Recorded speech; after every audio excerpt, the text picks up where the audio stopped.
მოგესალმებით, ეთერშია გადაცემა 360 გრადუსი, მე მისი წამყვანი ემა ტოფიაშვილი. სამხრეთ კავკასიაში საქართველოს გვერდის ავლით. ამერიკის ვიცე-პრეზიდენტი მეუღლესთან ერთად დღეს სომხეთში ჩავიდა, რის შემდეგაც აზერბაიჯანში გაემგზავრება. ამ მაღალი დონის ტურნეს შესახებ ჯერ კიდევ იანვარში დონალდ ტრამპისგან გახდა ცნობილი, რომელმაც დაანონსა, რომ ჯეი დი ვენსი სომხეთში ჩავიდოდა, რათა გააძლიეროს ის სამშვიდობო ძალისხმევა, რომელსაც ამერიკის შეერთებული შტატების პრეზიდენტი სომხეთსა და აზერბაიჯანთან მიმართებაში იჩენს. თუმცა სამშვიდობო მისიის გარდა უმაღლესი დონის ვიზიტი ჩვენს ორ მეზობელ სახელმწიფოში მნიშვნელოვან ეკონომიკურ და სამხედრო მიზნებსაც მოიცავს. სომხეთში უკვე ხელი მოეწერა ატომური ენერგიის სფეროში თანამშრომლობის შესახებ შეთანხმებას, ხოლო აზერბაიჯანში სტრატეგიული პარტნიორების კიდევ უფრო გამყარება იგეგმება მათ შორის კონტრაქტებით ამერიკული შეიარაღების ტრანსპორტირებასთან დაკავშირებით. მოკლედ, დღეს მთელი მსოფლიო საუბრობს იმაზე, რომ სომხეთი და აზერბაიჯანი მკაფიოდ განასახიერებენ ამერიკის ახალ რეგიონალურ სტრატეგიას, ხოლო ჩვენი ხელისუფლება ჯერ კიდევ მოლოდინის რეჟიმშია და იმედოვნებს, რომ ტრამპის ადმინისტრაცია გადახედავს და უარს იტყვის ბაიდენის მძიმე მემკვიდრეობაზე საქართველოსთან დაკავშირებით. ამ და სხვა თემებზე ვსაუბრობ ჩვენი გადაცემის სტუმრებთან ერთად. გია ხუხაშვილი უნდა შემოგვიერთდეს, პოლიტოლოგი. მოგესალმებით, ბატონო გია, მადლობა გადაცემაში მონაწილეობისთვის. როგორც ცოტა ხნის წინ ერთ-ერთი ასე ვთქვათ, გაფართოებული, მოდი ასე დავარქოთ, შეხვედრის შემდეგ გახდა ცნობილი, გაერთიანება აღარ მოხდება, მაგრამ მოხდება გარდაქმნა ტექნიკური უნივერსიტეტისა, ტექნიკურ უნივერსიტეტს დარჩება ტექნიკური, ასე ვთქვათ, მიმართულებები, ხოლო ჰუმანიტარული ფაკულტეტები მილევად რეჟიმში გადავა. სხვათა შორის, წავიკითხე უკვე უფრო სწორედ მოსმენა ვერ მოვასწარი, წავიკითხე ოპოზიციის ნაწილის შეფასებები, ვინც მოასწრო კომენტარის გაკეთება, ისინი ამბობენ, რომ ხელისუფლებამ უბრალოდ უკან დაიხია თავისი მხარდამჭერების, ასე ვთქვათ, პროტესტის წინაშე. თქვენ როგორ ფიქრობთ, რა მოხდა, როდესაც ჩვენ გვესმოდა და ვხედავდით საკმაოდ შეუვალ პოზიციას ამ ორი უნივერსიტეტის გაერთიანების თაობაზე? პირველ რიგში გეტყვით, რომ ეს ბოლო გადაწყვეტილება, ხო და ეს ინიციატივა რო ყოფილიყო თავიდანვე, საკმაოდ ლოგიკური გადაწყვეტილებაა, მე ვიტყოდი, საბოლოო ჯამში რაზეც შეჩერდნენ და ესეც უნდა იყოს, ხო? მეც არ მომწონდა სიმართლე გითხრათ, ტექნიკურ უნივერსიტეტში ეს სხვადასხვა ფაკულტეტების გახსნა და რაღაც გარკვეულწილად აკადემიური, ცოდნის მიღების საზიანოდ, ხო, ეს პროფილის გაფართოვება ამ უნივერსიტეტის, ასე რომ ეს გადაწყვეტილება აბსოლუტურად ნორმალურია. ეხლა, რაც შეეხება თვითონ პროცესს და პოლიტიკურ ასპექტს, ეს საკმაოდ საინტერესო საკითხია და კიდევ უფრო ფართო საკითხია, შეიძლება ითქვას, ვიდრე საკუთრივ უნივერსიტეტების გაერთიანება, არ გაერთიანების თემა და აგიხსნით რატომ, ხო? ბოლო პერიოდში, რამდენი ქრონოლოგიას რომ ვიყვეთ, ხო? იყო აქტივობა, ჰიპერაქტივობა ვნახეთ ჩვენ კობახიძეს, პირველი ინიციატივა პოპულისტური ეს იყო ფასების კლება, სხვადასხვა, ესე რომ ვთქვათ, კატეგორიის პროდუქციაზე. ამაზე მთელი კამპანია დააეგო, მერე ჩაერთო ამაში აბსოლუტურად წარმოუდგენელი ფორმით სპეცსამსახურები ჩართეს, პროკურორი არ ვიცი რა არ ჩართეს, ხო? საბოლოო ჯამში ვიხილეთ ჩვენ უკვე ყურებ ჩამოყრილი განცხადება იმის, რა ქვია, კობახიძის, რომ საკმაოდ რთულია, ხო? ფასების შემცირება, მაშინ როდესაც გინდა თავისუფალი ბიზნესი შეინარჩუნო, დაახლოებით ასეთი. ეს არ არის მარტივი საკითხი.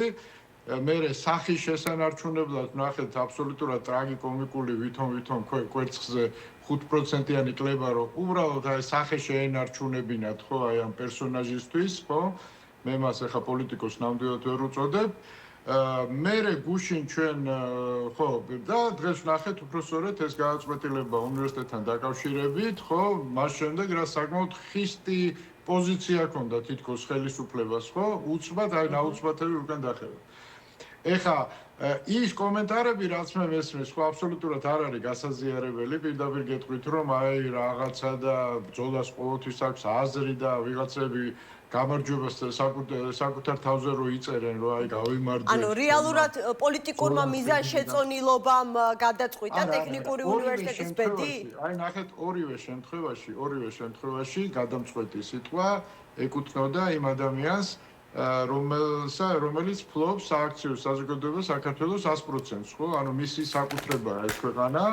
პირველ შემთხვევაშიც მან გადაასხა ცივიწყალი კობახიძე შეაჯანჯღარა და შეაცვლევინა გადაწყვეტილება და რამდენიმე დღის ინტერვალით იგივე გაუკეთა უნივერსიტეტების გაერთიანებასთან დაკავშირებით, ხო? გუშინ კიდევ ერთხელ ესე რომ ვთქვა, დიდი ან პატარა არ ვიცი რა ზომის, მაგრამ ოყნა გაუკეთა, რასაც ქვია. რის შემდეგაც დღეს კიდევ ერთხელ ვიხილეთ ჩვენ ყურებ ჩამოყრილი კობახიძე მეორე ინიციატორებთან დაკავშირებით. ანუ ერთი კვირის განმავლობაში ბიძინა ივანიშვილმა ორ თემასთან დაკავშირებით ის ადგილზე მოსვა. ანუ თქვენ ცალსახად ძალიან დიდი ბოდიშაა ცალსახად ეხა დღევანდელი ბრიფინგის შემდეგ ამოიკითხეთ ბიძინა ივანიშვილის ხელწერა? რა თქმა უნდა, ეხა არათუ ამაში დარწმუნებული ვარ, ხო ეხა აი თუ დააკვირდებით მოვლენების დინამიკას, ხო, აი ესეთი ხისტი პოზიციიდან რამდენიმე საათის განმავლობაში პოზიციის რადიკალურად შეცვლა, ეხა ეს მხოლოდ ერთ ადამიანს შეუძლია ამ ქვეყანაში, ხო, ეხა არანაირი ვიღაცის პროტესტი და აბა და მაგარი ბიჭები არაფერი. დაიბარა, ესე რომ ვთქვათ, და ადგილზე დასვა. გუშინ, აი რა არის საინტერესო, აი ქრონოლოგიას რომ მივყვეთ, ხო? გუშინ ჩვენ ვნახეთ აი ესეთი სისტემური მესეჯ ბოქსი ქება დიდების კობახიძის, ხო? ესეც ამ ესე რომ ვთქვათ, აი ამ ლოგიკაში ჯდება რა. გუშინდელი აი ეს ქება დიდება კობახიძის ძალიან გავდა ესე რომ ვთქვათ, დავასუსტოთ ტელეკომპანია იმედის სიუჟეტს გულისხმობთ, რომელიც მიძღვნილი იყო. არა, დიდი ბოდიში ჩვენ ვნახეთ კომენტარები, ხო, სახელმწიფოს მინისტრების, დეპუტატების კი ბატონო, კი ესეც ვნახეთ. ნახეთ ნამდვილად გეთანხმებით. ანუ პანეგირიკები, ხო, და ეს ძალიან გავდა პოლიტიკური საფლავის ქვაზე ეპიტაფიას პირდაპირ გეტყვით რა. აი ამას გავდა, ანუ ფაქტობრივად აი ეს მთელი აი ეს სამივე კომპონენტი რაც მოგიყევეთ საბოლოო ჯამში გარკვეული გზავნილია კობახიძისთვის, ხო? ან წახვალ წყნარად და ნუ არ ვიცი ეხა რაღაც უნივერსიტეტის რექტორი გახდები ან რაღაცა, ხო? წყნარად წახვალ და შენ პოლიტიკურ საფლავის ქვაზე ეპიტაფია დაიწერება შენი სადღეგრძელოებით, ხო? მით უმეტესი მიცვალებულზე ხო ცუდად არ ლაპარაკობენ, საქართველოს კარგები უნდა ილაპარაკო, ხო? ან წახვალ ცუდი ფორმით და ამის მინიშნება იყო ეს ორივე შეჯანჯღარება, ხო? როდესაც შენი საფლავის ქვაზე ეპიტაფიაც კი არ დაიწერება.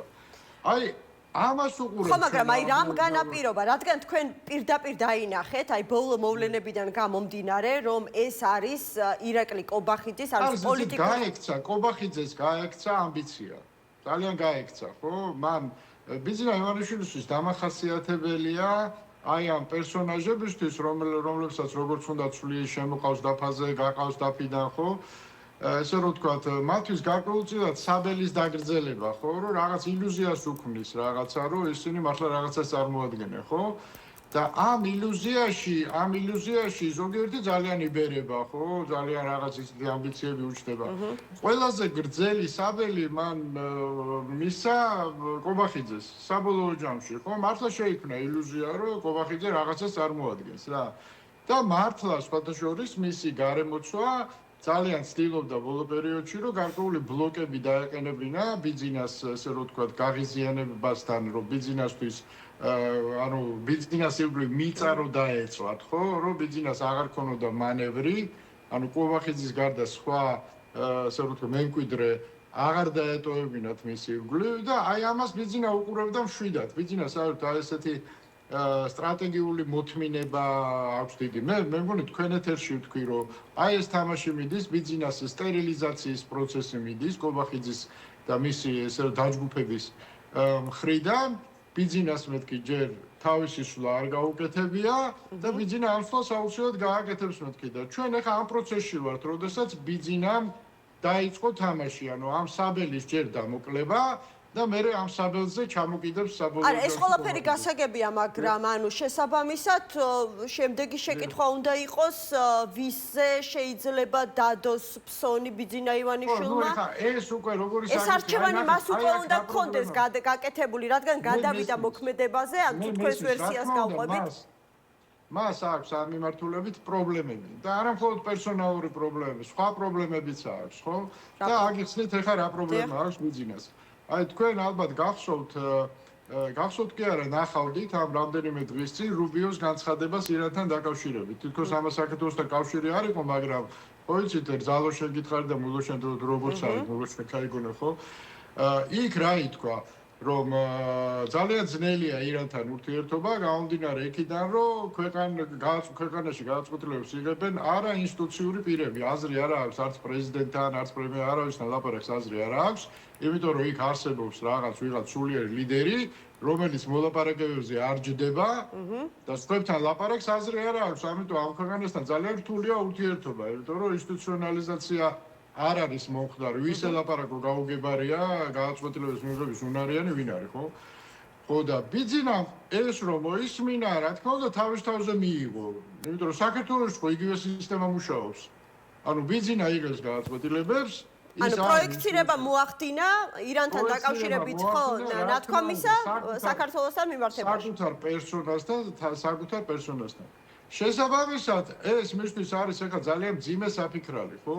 მას ახლა ორი გზა აქვს დარჩენილი. თუ უნდა რომ რეალურად რაღაცა ურთიერთობები რაღაც დონეზე მაინც დაალაგოს და ეს დეგრადაციის პროცესი კატასტროფამდე არ მივიდეს, ხო?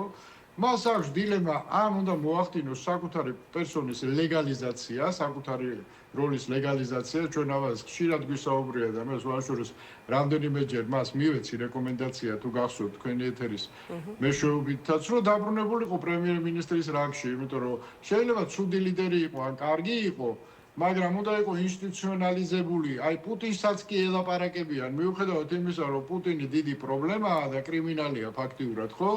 მასაც ელაპარაკებიან, რატომ? იმიტომ რომ ის დიქტატორია, მაგრამ ინსტიტუციონალიზებულია პრეზიდენტია, ყველა მიცის რომ ის იღებს გადაწყვეტილებებს, შესაბამისად მას ელაპარაკებიან. აქ ბიძინას ან თვითონ არ ელაპარაკებია, ან თვითონ ბიძინა არ ელაპარაკება, რა სტატუსით უნდა ელაპარაკოს. თუმცა ჩვენ ვიცით რომ ამის სურვილი ჰქონდა ამერიკის შეერთებული შტატების წელს, რომელიც თავისთავად ამ სახელმწიფოს წარმოადგენს და თვითონ ბიძინა ივანიშვილმა ახსნა, რატომ უთხრა უარი მაშინ. გასაგებია, ამარა ახსნა იმა რა თქვა, გავიგე, ეს ყველაფერი იყო, მაგრამ იმ არაკომფორტულია ნებისმიერი ქვეყნის ლიდერისთვის არა ინსტიტუციურ პირთან საუბარი, ხო? სხვასთან საუბარს არ აზრი არ აქვს. და არა ინსტიტუციონალურ პირთან ახლა ოფიციალურ შეხვედრას ვერ მოაწყობ, ხო? უნდა წახვიდე კულისებში რაღაცაზე ებლატაო. კი ბატონო, ანუ ბიძინა ივანიშვილს ორი გზა აქვს, თქვენ ამბობთ, ერთი ეს არის ერთი არის რომ მოახდინოს საკუთარი როლის ლეგალიზაცია, ანუ თვითონ გახდეს პრემიერ-მინისტრი, ხო? თუ უნდა რომ რეალურად რაღაცა დაალაგოს, მე ვფიქრობ, სხვანაირად აქ არაფერი არ დაალაგდება. ან უნდა წავიდეს მიწისქვეშეთში, ან ბუჩქებში კი აღარ ჯდომა აღარ უშველის, უნდა წავიდეს მიწისქვეშეთში. რას გულისხმობთ მიწისქვეშეთში რა პირდაპირ მიმართულებით? საერთოდ უნდა გავიდეს თამაშიდან. ან თუ რაღაცა შეინარჩუნებს, ეს იმდენად კონსპირაციულად უნდა გააკეთოს, რომ პრეტენზია ვერ წაუყენოს რა, რაც ურთულესია და ისეთ ქვეყანაში, როგორც საქართველო არ იმალება, ხო? შესაბამისად, ეს მისთვის ძალიან შემაშფოთებელი გზავნილი იყო და მას აქვს ახლა ეს დილემა. და რაც შეეხება კობახიძეს და მის ეპიტაფიას, მე ვფიქრობ, რომ კობახიძის თემა საბოლოოდ გადაწყდება მას შემდეგ, რაც გაირკვევა ირანის საკითხი, იმიტომ რომ ირანის რაც ალბათ უახლოეს დღეებში თუ კვირებში საბოლოოდ უნდა გაირკვეს, ხო, სად მიდის სამყარო, საით მიდის ირანთან დაკავშირებით. ხო და შესაბამისად შეიძლება დღესაც ხვალნაც მოხდეს, არავინ არ იცის, იმიტომ რომ იცით ალბათ რომ ახლო აღმოსავლეთში ფაქტობრივად ყველა ფრენები არის შეჩერებული, ძირითადი აეროპორტებიდან და შემთხვევით ესეთი რაღაცები არ ხდება. ხო და ესე რომ ვთქვათ, აი როგორი ვითარებაა, წარმოიდგინეთ ხო, რომ მას შემდეგ რაც ირანის საკითხი გაირკვევა, მან უნდა მიიღოს საბოლოო გადაწყვეტილება, ხო, რა მიმართულებით მიდის. თუნდაც საკუთარი უსაფრთხოების და კეთილდღეობის შენარჩუნებისთვის, ხო? და ამის შემდეგ ის გადაწყვეტს, რომ ყობახიძე უბრალოდ ჩარეცხოს, თუ ყობახიძეს აკიდოს მთელი ეს რუსეთისკენ გაბრუნების წოდვები და შემოbrunება დაიწყოს ცივილიზებული სამყაროსკენ, ხო? ეს დილემა მისთვის არსებობს. დღეს მან არის ის მანევრი რა მემართულებით გააკეთოს. მაშინ რას ემსახურება, აი თუნდაც არ ვიცი, ბოლო 2 დღის საუბრები ქართული ოცნების ლიდერების მხრიდან ამერიკასთან ურთიერთობების შესაძლო გადატვირთვასთან დაკავშირებით.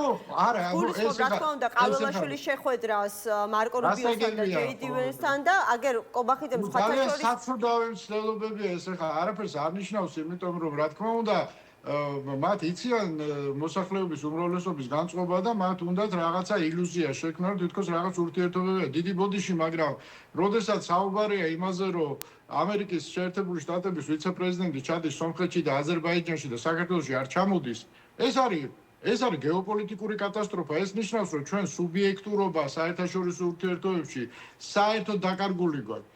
ჩვენ რომ ის როლი გქონდეს დღეს, რაც გქონდა საქართველოს თუნდაც 15-20 წლის წინ, იცით რა მოხდებოდა? თბილისში ჩამოვიდოდა ვენსი და აქ ჩამოიყვანდა აზერბაიჯანის და სომხეთის პრეზიდენტებს და აქ შედგებოდა ეს შეხვედრა. აი ეს იქნებოდა. მაგრამ აი მძიმე მემკვიდრეობა დატოვაო ბაიდენის ადმინისტრაციამო და ამას დრო ჭირდებაო იმისათვის რომ რაღაცა ტექნიკური ჯგუფი ჩამოყალიბდეს. დიდი ბოდიში, მაგრამ სად იყო ბაიდენი, კაცო? ბაიდენამდე რამდენი პრეზიდენტი გამოიცვალა იმან, რა ქვია, შეერთებულმა შტატებმა რა. ეს ურთიერთობები ყოველთვის იყო რა შუაშია პრეზიდენტ თქვენ გონიათ პრეზიდენტებზე და ადამიანებზეა დამოკიდებული, კაცო? სტრატეგიული პარტნიორობა თუ ურთიერთობა ქვეყნებს შორის ესე არ ხდება.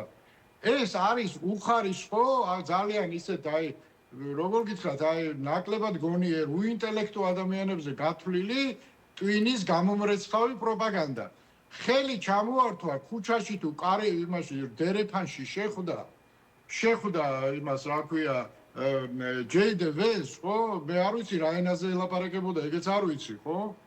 ხო და რაღაცა იყო ორწუთიანი შეხვედრა და იმხელა ტექსტები მოყვა, თითქოს ეგა იჯდნენ და დიდხანს საუბრობდნენ რა.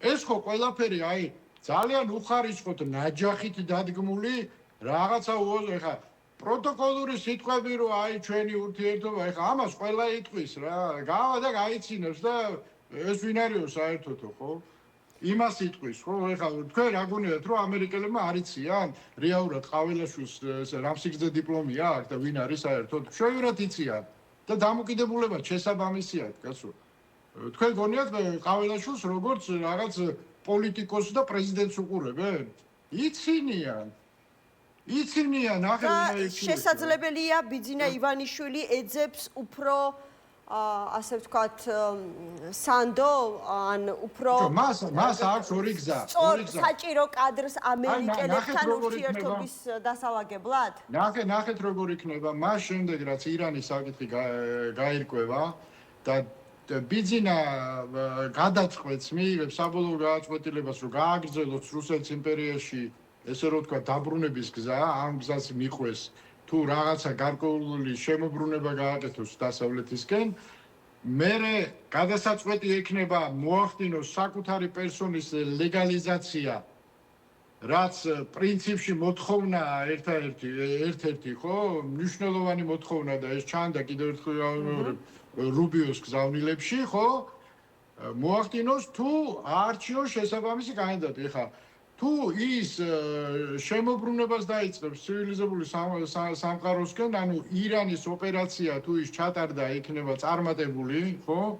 და რაღაცა და დაინახა, რომ დასავლეთი, ესე რომ ვთქვათ, რეგიონში ძალიან ძლიერდება და სომხეთი და აზერბაიჯანი ამის პირველი სიმპტომებია. ეს დაინახა, ის დაიწყებს შემოbrunებას, შესაბამის თუ თვითონ მაინც არ მოისურვა და დაეზარა ძალიან, ხო, საკუთარი თავის ლეგალიზება, ну ვინმე უნდა ნახოს აი ქრივიშვილის ნაირი მაგალითად, ხო? ცოტა დავარცხნილი, რომელიც არ გამოირჩეოდა ეხა მაინც და მაინც ანტიდასალური განცხადებები. ან თქვენ მაინც ფიქრობთ, რომ თუ ყობახიძე არა, იქნება ყობახიძის მაქებარი მარიამ ქრივიშვილი? ყობახიძის ქება ეს არის მესიჯ ბოქსი, ეს არაფერი არ არის. დიდი ბოდიში, მაგრამ ეს ხალხი ვინც ყობახიძეს აგებს, გუშინ– არა ქებდნენ? რა პრობლემა ქონდათ მე რომ ეგინებინათ და ელანძღათ იგივე ხალხს? თუ რა გონია და ყობახიძეს ვერ განაძღავა, ისე მშვენივრად განაძღავა, როგორც დაგიბარებია. თუ საჭირო გახდა. თუ ყობახიძე ჩუმად წავიდა წყნარად, უბრალოდ დაივიწყებენ რა, თქვენ რა გონია და ყობახიძე ქართულ საზოგადოებას რო წავა, დიდხანს ემახსოვრება, 3 დღეში დაავიწყდება ყველას. ისევე როგორც იმდენი რამ მოხდა მისი პრემიერობის პირობებში, რომ შესაძლებელია, ასე ვთქვათ, ღრმა კვალიც დატოვოს ჩვენს პოლიტიკურ მეხსიერებაზე. კარგით რა, ვინ უნდა დატოვოს რა, კი, ჩვენ მეხსიერება გარკვეულწილად ეხლა ვინც პოლიტიკაში მეტნაკლებად ვართ, რა თქმა უნდა, ჩვენ იმაში დატოვებს, მაგრამ მის პირობებში მოხდა მისი ყოფილი თანაგუნდელების, მაღალჩინოსნების დაკავება და დღეს ისინი სულ ცოტა ესეც კი საკმარისია იმისათვის. მაგრამ ეს ხო პირად თემებში გადადის, ხო ეს არ არის საზოგადოების პრობლემა და საზოგადოების მეხსიერების საკითხი არ არის ეს საკითხები ეხლა რომ ლილუაშვილი ჯერ ღარიბაშვილი ეს არის მათი პირადი ეგრეთ წოდებული რაზმორკების საქმე და არჩევნები რომელიც გახდა საჯარო ხო? გადაიზარდა სამართლებრივი რამდენი გახდა ამ ქვეყანაში საჯარო რაც აღარ გვახსოვს რა. მოკლე მეხსიერება აქვს ჩვენ საზოგადოებას ეს არაერთხელ გვინახავს, რამდენი პრემიერი აი, რო გითხოთ თქვენ რომ გააჩეროთ 10-დან 9 ვერ ჩამოგითulis პრემიერებს, ვერ ჩამოგითulit ყველა პრემიერს. თუმცა გვემახსოვრება ისინი ნამდვილად ვინც საპატიმროში აღმოჩნდა მისი საქმიანობის პოლიტიკური საქმიანობის გამო. ბიჭო, თქვენ შეიძლება გახსოვდეთ, იმიტომ რომ მუშაობთ ამ საკითხებზე. მაგრამ დამერწმუნეთ უმრავლესობას აღარც ის აღარ ეხსოვნება რა. არ არის ეს საზოგადოება ესე მოწყობილი, კაცო, რომ ეხა რომ ყობახიძე გონია რა, სინამდვილეში სარეილი ადგილი არაფერი არ არის ყობახიძე კაცო. არაფერი არ არის, საყნის ბუშტივით გასკდება ნახავთ რა. ბატონო გია, ხო არ ვიცი, აი მინდოდა მეკითხა თქვენ რომელი ვერსიისკენ უფრო იხრებით თქო? არ ვიცი, ეს დამოკიდებულია. ხო, როგორც მივხვდით, უფრო გლობალურ, ასე ვთქვათ, ძვრებზე არის და ცვლილებებზეა დამოკიდებული, როგორც მე შემიძლია ალტერნატივებზე ვისაუბრო, ხო და უფრო ზუსტი პასუხი თუ გნებავთ, არ ვიცი, ეხა არსებობს ლელა კაკულია მაგალითად, ხო? კიდევ ვიღაცები არსებობენ, მათ შეგიძლიათ მიმართოთ. და ის იმათ ექნება ზუსტი პასუხი. მე არ ხო, თუმცა აი შექმნილი ვითარებიდან გამომდინარე რა შეგვიძლია ლოგიკური პროგნოზების თუ ლოგიკური დასკვნების გაკეთება. ირანის თემა როგორ დამთავრდება, თქვენ კი არა, ტრამპმა არ იცის რა. და აი თელმა მისმა უსაფრთხოების სისტემამ, თელმა ანალიტიკურმა ინსტიტუტებმა იმათმა არ იციან რა მოხდება ბოლოში და ეხლა მე რანაირად გითხრათ. კარგი, გლობალური ასე ვთქვათ საკითხებიდან დავბრუნდეთ შიდა პოლიტიკაზე. დებატების მეორე რაუნდი გველოდება დღეს, მიუხედავად იმისა, რომ პირველ რაუნდში გახარიას პარტიამ უარი თქვა, დებატებში მიიღო მონაწილეობა, დღეს ვნახავთ მათი პარტიის წარმომადგენელს, მათ ასე ახსნეს საკუთარი გადაწყვეტილება, რომ ეს არ არის რეალურად კლასიკური დებატები, ეს არის პანელური დისკუსია და თუკი მათ ეძლევათ შესაძლებლობა ყობახიძეს პირში უთხრან სათქმელი, ისინი ამ შესაძლებლობას აუცილებლად გამოიყენებენ. ანუ აი რა მონაწილეობს ყობახიძე? ბატონო? ყობახიძე მონაწილეობს? კი, რა თქმა უნდა. ფასების თემასთან დაკავშირებით იქნება ეს დისკუსია და დებატები. რას ფიქრობთ, ანუ აი რა ტიპის, ასე ვთქვათ, როგორ ვთქვა, კოჰაბიტაცია, გავიხსენოთ ეს არც ისე ძველი ტერმინი, ყალიბდება ოპოზიციასა და ხელისუფლებას შორის. გახარიას პარტია რომ გამოვაკლოთ, ხო? მე არ ვიცი ხა რატომ მიიღეს ეს გადაწყვეტილება, საერთოდ მე არა ვარ დებატების წინააღმდეგი, პირიქით დებატები უნდა იყოს, არც ერთ ბრძოლის ველზე უარი არ უნდა თქვა.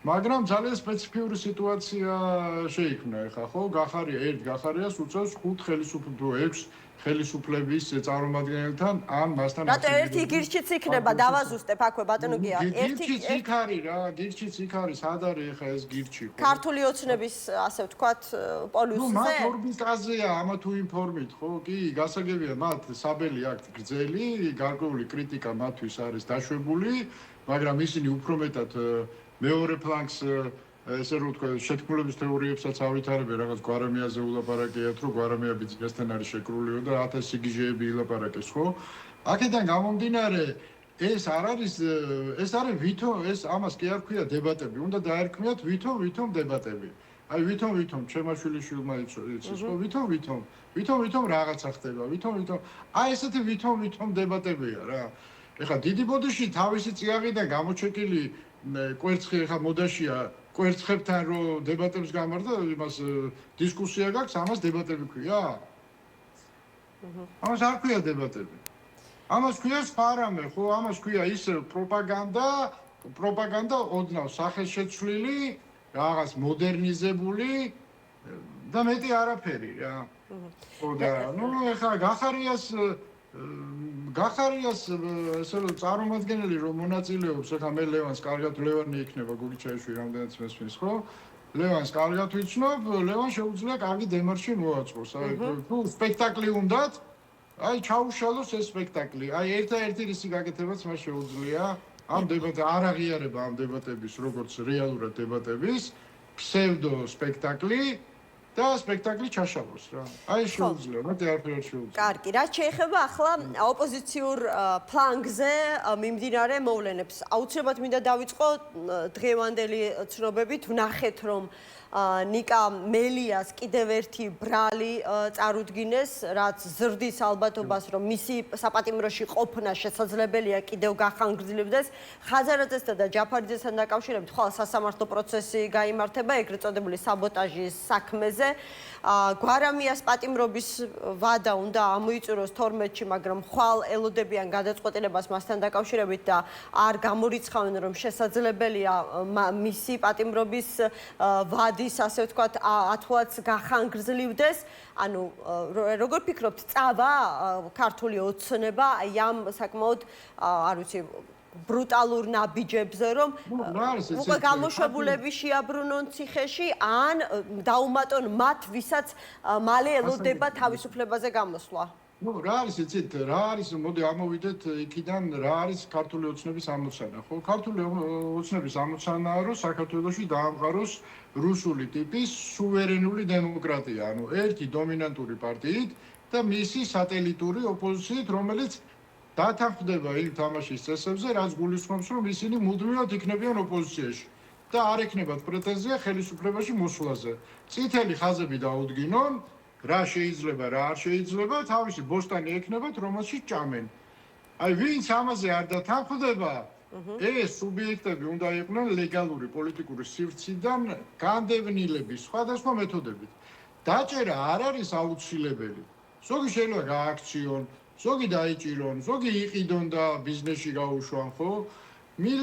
ან ვიღაცა უნდა დათანხმდეს ამ თამაშის წესზე. ვინც არ დათანხმდება, ისინი ეგ იქნებიან მუდმივი პრესინგის ქვეშ. რაც ხდება ეხლა ნიკა მელიას თავს, ხო? ნიკა მელია რომ დათანხმდეს, ეხლა თეორიულად წარმოვიდგინოთ, დათანხმდეს თამაშის წესებზე, როდესაც ის, ესე რომ ვთქვათ, კონსტრუქციული გახდება ხელისუფლების მიმართ, კონსტრუქციული იმ გაგებით, რომ დათანხმდება მუდმივად ოპოზიციაში ყოფნაზე, ნიკა მელია იქნება გარეთ. ანუ თქვენ ახლა რას ამბობთ, რომ თუ ვინმე მეტნაკლებად, ანუ ის საპატიმროდან გამოსული განსაკუთრებით, მეტნაკლებად პოლიტიკურ ფლანგზე ახლა პასიურობს, გვაქვს საფუძვლიანი ეჭვი, ვივარაუდოთ, რომ ისინი ხელისუფლებასთან რაღაც პირობებზე გარიგდნენ? ხო, ალბათ. რაღაც პირობებზე, ეხლა გარიგება, აი, როგორ არის, ეს არ არის იმ ტიპის გარიგება, რომ აი მორჩა და ასე შემდეგ. ეს არის შეთანხმება იმაზე, რომ ისინი იქნებიან კონსტრუქციულები და არ ექნებათ ბევრ რამეზე პრეტენზია. ვინმე კონკრეტულს გულისხმობს, მე არ გამოვიცხავ, რომ რაღაცა ფინანსური მომენტებიც ამ პროცესში არის გამოჩენილი. იმიტომ რომ ფინანსებს მთლიანად აკონტროლებს ხელისუფლება, ხო? რაღაც ფინანსური ვალდებულებები შეიძლება ჩდებოდეს ვიღაცებთან, ანუ მე ტყუილად არ გითხარით, ვიღაცას იყიდიან და დანიშნავენ ოპოზიციად, ხო? ვიღაცას თვითონ თავის წიაღიდან დანიშნავენ ოპოზიციად და ესეთებიც ვიცით ჩვენ ვნახეთ, ხო? ვიღაცა იმდენად მარგინალურია, რომ ეგდოს და იყოს, ხო? და პრობლემა არ არის, ეს ვერასოდეს ვერ შეგვიქმნეს პრობლემა. და ასე შემდეგ, აი ესე ლაგდება ეს სიტუაცია, კაცო, ეს გზა რუსეთმა გაიარა. ეს ხო ახალი ამათი მოგონილი არ არის, კაცო, პირდაპირ მეთოდიჩკები არსებობს. ამ მეთოდიჩკებს მიყვებიან რა. და აკეთებენ ზუსტად აი როგორ წერია, აი მესამე ის მუხლის მეოთხე ქვეპუნქტი. რომ აი პარტია უნდა იყოს ესეთი დავარცხნილი ან გადაპარსული ან რაღაცა და მიყვებიან იმას რა და ესე აშენებენ. ნიკა მელია უკომპრომისო, ანუ მასთან ვერ ანუ მას ვერ მიუჩინეს ადგილი ამ ახალ მართვის მოდელში. ვერ მიუჩინეს, ამიტომ იყო ციხეში რა, რატო გამოუშვი ეხა კიდე და კიდე აყაყანე და ნერვები ვიშალოთ ამაზე რა. მადლობა. მადლობა. მადლობა. გია ხუხაშვილი იყო ჩვენი გადაცემის სტუმარი, თამარ ჩერგორეიშვილი, პარტია ფედერალისტების ერთ-ერთი ლიდერი. შემოგვიერთდა თამარ, მოგესალმებით. საომშვიდობის ემა. დავაშიარებ თან.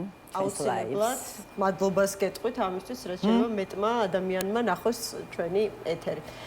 ხო, ხანგრძლივი ასე ვთქვათ, ბჭობის, მსჯელობის, აქციების, შეხვედრების შემდეგ შეცვალა ხელისუფლებამ გადაწყვეტილება საქართველოს ტექნიკურ უნივერსიტეტთან დაკავშირებით, ხო მთლიანად არ წაუღია, მაგრამ და ყოველ შემთხვევაში დაანონსებული გაერთიანება აღარ შედგება, მაგრამ შედგება გარდაქმნა.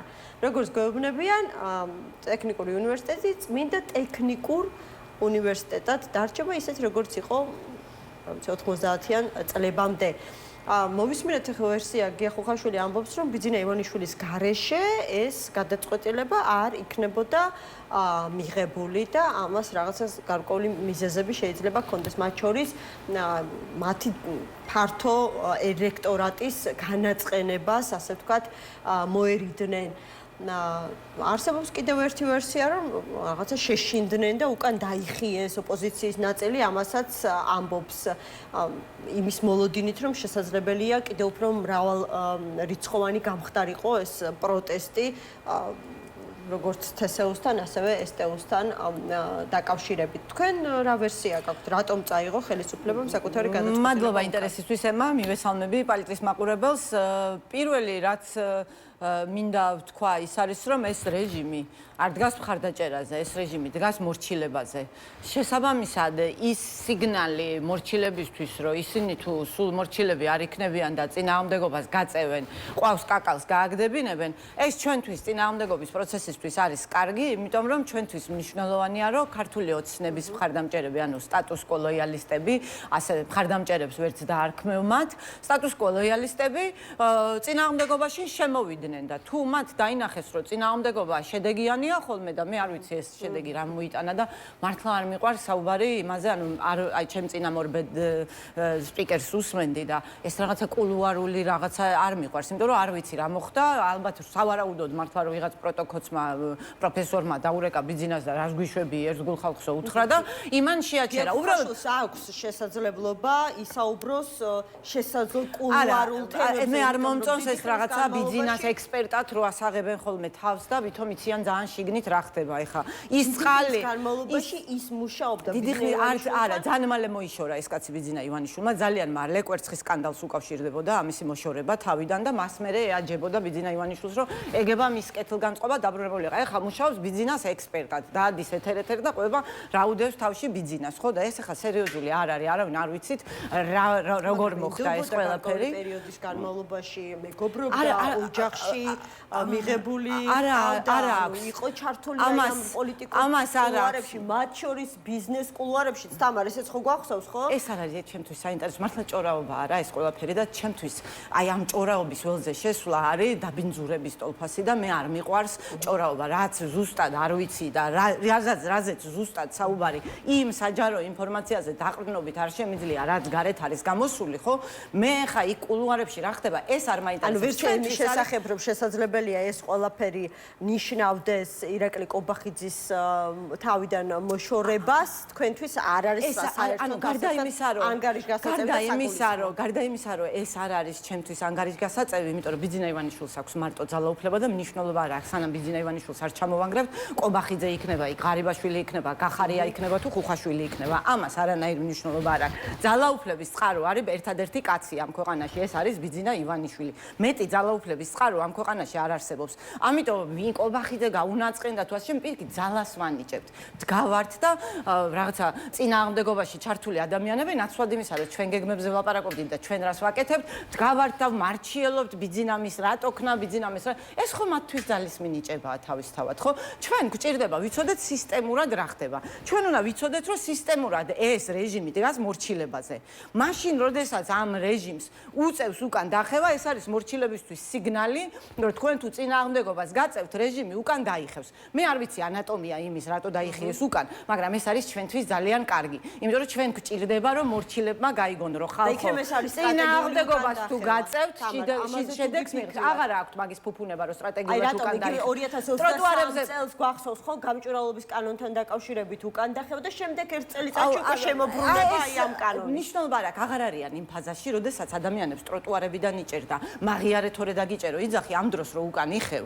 ეს ანუ ამისი ფუფუნება ასეთ ფაზაში არავის სისტემურად არ აქვს ამისი ფუფუნება, რა ვიცი მე, ექიმებმა თავიანთი რაღაცა ცოდნის ქვეშ რაც არის ეს სისტემა წარმოიდგინონ ორგანიზმი, ხო, რაღაცა რეჟიმში რო არის გადასული ორგანიზმი, იქ რაღაცა კონკრეტული ქმედებები ხდება და არა რამე სხვა, ხო? ანუ ამ რეჟიმში აქამდე ამოსული ხა რეჟიმი, ანუ რა მე სეფსისი რო დაგემართება, განგრენა თუ რაღაცა ზომებს არ მიიღებ, განგრენა დაგემართება, ხო? გარდაუვალია ეს და რა მოცემულობა ზუსტად იგივენაირად მუშაობს პოლიტიკური სისტემაც. მაშინ როდესაც რეჟიმი გადასულია იმაზე, რომ ხალხს იჭერს, იმიტომ თუ არ მაღიარებ დაგიჭერო, ამას ეუბნება, ხო? ეს იმას ნიშნავს, რომ მას უკან დახევის რესურსი აღარ აქვს დარჩენილი. იმიტომ რომ აღიარებას ჩამოკიდებული რეჟიმს უკან დახევის რესურსი არ აქვს, მაშინ ფორა უნდა კონდეს და ჩვენ ეს სწორად უნდა ავუხსნათ ადამიანებს, რომ მორჩი აი უწოდებენ კონსტიტუციური წესრიგის დამყარებას და არათუ შიდა დალაგებით არიან დაკავებული, აგერ საკმაოდ იმედი მოეცათ მას შემდეგ რაც JD Vance შეხვდა და მარკო რუბიოს მიხეილ ყაველაშვილი, რომ შესაძლებელია სტრატეგიული პარტნიორობაც აღდგეს ამერიკის შეერთებულ შტატებთან. შეხვედრები არ ხდება ოლიმპიადის გახსნის და იქ რაღაცა გასვენებების დერეფნებში, რომ რაღაცა მოკლე საუბრით და ასე შემდეგ. შეხვედრები ესე არ ხდება. შეხვედრა ბიძინა ივანიშვილს შესთავაზა ამერიკის ელჩმა, ყოფილმა ელჩმა დანიგანმა, მაშინ როდესაც ჩამოუტანა რუბიოს გზავნილი. ეხლა საპირფარეშოებში ვის გაეკიდება ყაველაშვილი, ხო? ჩვენ ვიცით ძალიან კარგად დააჯდა ამ ყველაფერს JD Vance-ის განცხადება, რომ ძალიან უცნაურია, როცა მოლაპარაკებებში იმ ადამიანებთან ხარ, რომლებიც რეალურად სხვა ადამიანიც ყვეთს ყველაფერსო, ანუ ირანზე თქვა ეს, მაგრამ საქართველოზე ზუსტად იგივეა, ანუ ხო უნდა მიხვდნენ რატომ მიქონდა. ხოხაშვილი ეთანხმებით. რატომ მიხვდა, ანუ დამბევ ხა 6 საათი რო არის 6 საათზე, მაგაში დავეთანხმები. ანუ რატო შეიძლება რომ ეს ვერ მიხვდეს ადამიანი რომ იგივე ერგება საქართველოსაც, ანუ რატო შეიძლება რომ ბიძინა ივანიშვილისთვის გაეგზავნა რუბიოს ტრამპის მესიჯი. რაზეც ბიძინა ივანიშვილმა უარი თქვა. იმიტომ რომ ზუსტად იგივენაირად ხედავენ ბიძინა ივანიშვილსაც და მის აი ამ ლაქიებსაც იციან რომ ყობახიძე არაფერს არ წყვეტს. იციან რომ ის არის რა ქვია, ჩვეულებრივად რავი მე ცარიელი ადგილია ის კაცი ფეხბურთელი რა გვარია დამავიწყდა. მიხეილ ყაველაშვილი. ხო, ყაველაშვილი. იციან რომ ბოჭორიშვილი არაფერს არ განასახიერებს. თქვენ ფიქრობთ რომ აი ესეთ მილევად რეჟიმში ქართული ოცნება დაელოდება თავის პოლიტიკურ გარდაცვალებას და არ დარჩა არაფერი რისი ასე ვთქვათ გამოყენებაც ახლა შეუძლია სიცოცხლის უნარიანობის კი აუცილებლად გასახალისწრებად ეს ძალიან საინტერესოა. როგორ არ დარჩენია, ანუ მას შეუძლია რომ რუსეთის უკანაეზოდ დაკტოვოს და ამერიკელებს მოელაპარაკოს იმაზე რომ კი ბატონო აეროდრომად გამოიყენეთ ირანს რომ დაბომბავთ ჩემი ტერიტორია. კი, ოღონდ ეს იქნება ქართველი ხალხისთვის გაკეთებული, ანუ ეს ქართველ ხალხს რას მისცემს ჩვენ თუ როგორც ბელორუსთან დალაგდა ამერიკა რომ ახატყოები გამოუშვიოდა, კი ბატონო იყავი რუსეთის უკანაეზო, ეს გვაწყობს ჩვენ, ეს გვინდა? ესე დალაგდება კი თუ ქართველმა ხალხმა ჩამოყარა ხელები, შეგუა რუსეთის უკანაეზოდ ყოფნას, შეგუა სახელმწიფოებრიობის დაკარგვას, შეგუა დამოუკიდებლობის დაკარგვას, ტრამპი ვერტფრენიდან დამოუკიდებლობას არ ჩამოგვიგდებს ნამდვილად და ტერიტორიის გამოყენება თუ დაჭირდება, გამოიყენებს და დაელაპარაკება, რავი, მილიონ მესამე სამყაროს ქვეყანას ელაპარაკება, თუ საქმეა, ხო, ყველას ხდება ტრამპი და ყველას ელაპარაკება, ვინ ჭირდება. და თუ ტერიტორია დაჭირდება რომ მისი თვითმფრინავი დაჯდეს და აქედან ირანი დაბომბოს ხოლმე, დაელაპარაკება აქ რომელიმე ministris მოადგილესაც, მისი რომელიმე კლერკი და ეთქვის რომ აი ეს გააკეთე, ოღონდ ეს ქართულ ხალხისთვის ეს რა. ხო, მაგრამ იმისათვის რომ აღსრულდეს ქართული ხალხის უმრავლესობის, დიდი უმრავლესობის ნება, არ ვიცი ბოლო პერიოდში სოციოლოგიური კვლევები არ ჩატარებულა, მაგრამ ვფიქრობ თუ არ გაიზრდებოდა ნამდვილად ხალხები ატარებენ და ამიტომაც უბერავენ იქ ნარკომანიას ფასებს და ასე შემდეგ, რასაც ოპოზიცია უნდა ვაკეთებდეთ, იმას ქოცები აკეთებენ, იმიტომ რომ ოპოზიციამ ხო იმის რა ქვია, რეჟიმი შევცვალოთ, ამის მიღმა ვერ გავედ, როგორ უნდა შეცვალო ეს რეჟიმი თუ არ დაელაპარაკე რეჟიმის მხარდამჭერებს იმაზე რომ მათ სასიცოცხლო ინტერესებშია ცვლილება და რატო არის მათ სასიცოცხლო ინტერესებში ცვლილება. როგორ არის დღეს დაელაპარაკება ოპოზიცია, მათ შორის აი ფასების თემა ახსენეთ, გახარიას პარტიის წარმომადგენელი ლევან გოგიჩაიშვილი დებატებში შედის ირაკლი კობახიძესთან. ირაკლი კობახიძესთან დებატები რა მნიშვნელობა აქვს, კაცო? ირაკლი კობახიძესთან კი არ არის მნიშვნელოვანი დებატები. დებატები არის ოპოზიციამ უნდა იმსჯელოს ამაზე თავისი აუდიტორიისთვის, რომ გააგებინოს და ამას გარდა გააფართოვოს. ანუ თავისი გეგმა უნდა წარმოადგინოს. იქ ირაკლი კობახიძე რომ ჯერგერთი რა ირაკლი კობახიძესთან დებატები. იქ 9 კოცი არის და დეკორაცია ძის ერთ-ერთი იმას რა ქვია გახარიას წარმომადგენელი იჯდება იაგოსავით და იქნება მთელი დებატები. ალექსანდრე რაქვიაშვილიც არის გირჩიდან. იქნებიან და სისტემური ოპოზიცია რაც არის იქნებიან ჩვეულებრივად, მაგრამ მაგას რა მნიშვნელობა აქვს მაგით ვინ ვის მოატყუებენ, ხო? ვის უნდა მოატყუოთ? ყავდათ წინა პარლამენტში ლელოც ისიც რა ქვია, რავიმე ეს ოპოზიცია ყავდათ, ხო და ვის რა აზრი შეუცვალეს ცემდნენ და აგდებდნენ იქიდან. ურტყამდნენ, ქალები კიოდნენ მარტო, ეგება ქალები არ გცემონო. ამ მდგომარეობაში იყო ხო პარლამენტი რეალურად და რა მნიშვნელობა აქვს შენ იქ რაღაცა ქოცი რო დაგიდგამს რაღაცა მიგაჩნიათ რომ არავითარ შემთხვევაში არ უნდა მიიღოს ოპოზიციამ აი ამ ფორმატის არ ვიცი დებატები თუ პანელურ დისკუსიაში მონაწილეობა მიუხედავად იმისა რომ აქვს შესაძლებლობა კიდევ ერთ პლატფორმაზე პირობებით ხდება მე ყველგან ვიღებ მე დებატებში მონაწილეობას თქვენი სიტყვებია რომ აუცილებელიაო რომ ქართული ოცნების მხარდამჭერებსაც ველაპარაკო და ეს ხო არის რესურსი ქართული ოცნების მხარდამჭერებს ძალა უნდა აჩვენო იქ უმცირესობაში დეკორაციად კი არ უნდა ჩაქსვას ქართულმა ოცნებამ და იმის მანევრში კი არ უნდა მიიღო მონაწილეობა შენ პირობებზე უნდა დაგთანხმდნენ და თანასწორ პირობებზე უნდა დაგთანხმდნენ და იმ პირობებზე უნდა დაგთანხმდნენ რომ ან ერთ-ერთზე ხარ დებატებზე ან შენ უნდა რატო გაგიკეთებს მაგას მისი ჟესტია რომ ნორმალიზაცია წარმომადგენლებთან ერთად ან თქვენც უნდა მოგეცეთ შესაძლებლობა რა ვიცი სხვა პარტიებსაც ჩვენ უნდა მოგეცეს ისეთი დებატების გამართვის შესაძლებლობა როგორი დებატებიც არის ქართული საზოგადოების ინტერესებში და არა ქართული ოცნების ინტერესებში.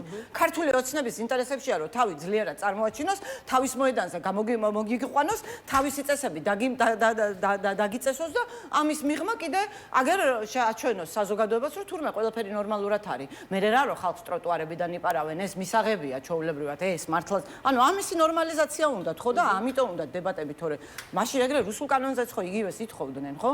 რომ მოდი აბა პუნქტობრივად შემოვყევით და ასე შემდეგ. ეგ არის ყველაფერი სისულელე, ეს არის რეჟიმის მანევრები, იბრძვის რეჟიმი რომ რაღაცნაირად აღიარებას მიაღწიოს ყველა რეჟიმს აქ მოუყარი ყური ერთი ბრძენი ჟურნალისტი იძახდა კიდია რეჟიმს ლეგიტიმაციაო. ეს იცი როგორი რაღაცა არის რომ კიდია ჩემი ხერხემალი რომ თუ იძახო ხო ანუ არც გესმის საერთოდ ესე იგი პოლიტიკა ამას რო ლაპარაკობ ხო ყველა რეჟიმს ანუ იმისთვის რომ რეჟიმის ნება ასრულდეს ლეგიტიმაცია რეჟიმის მოწონება კი არ არის ლეგიტიმაცია არის რეჟიმის უნარი რომ ნორმები დააწესოს და ეს ნორმები მერე შესრულდეს და ეს ნორმები ხალხმა მიიღოს ნორმალურად და ლეგიტიმაციას როცა ძირი ეთხრება მაგ დროს ჭირდება რეჟიმს რომ ნორმალურად წარმოჩინდეს ამისთვის იყენებს დეკორაციად იმ ვიღაცა გოგიჩაიშვილი არის თუ ვინც არის რა გვარია დამავიწყდა და იმასაც რა ქვია იაგოვლებსაც დეკორაციად იყენებს რომ აი ხალხო ყველაფერი ნორმალურად არის და ეხა იქ რავიმე კარდი ვნახე გახარიას პარტიის ეს გოგიჩაიშვილი როგორ არის დაპირისპირებული ელვისებური ხაზით თუ რაღაცა და ციცილი დავიწყე პატარა ბავშვები რომ თავზე იმას დაიდგამენ ხოლმე სუპერგმირების რაღაცა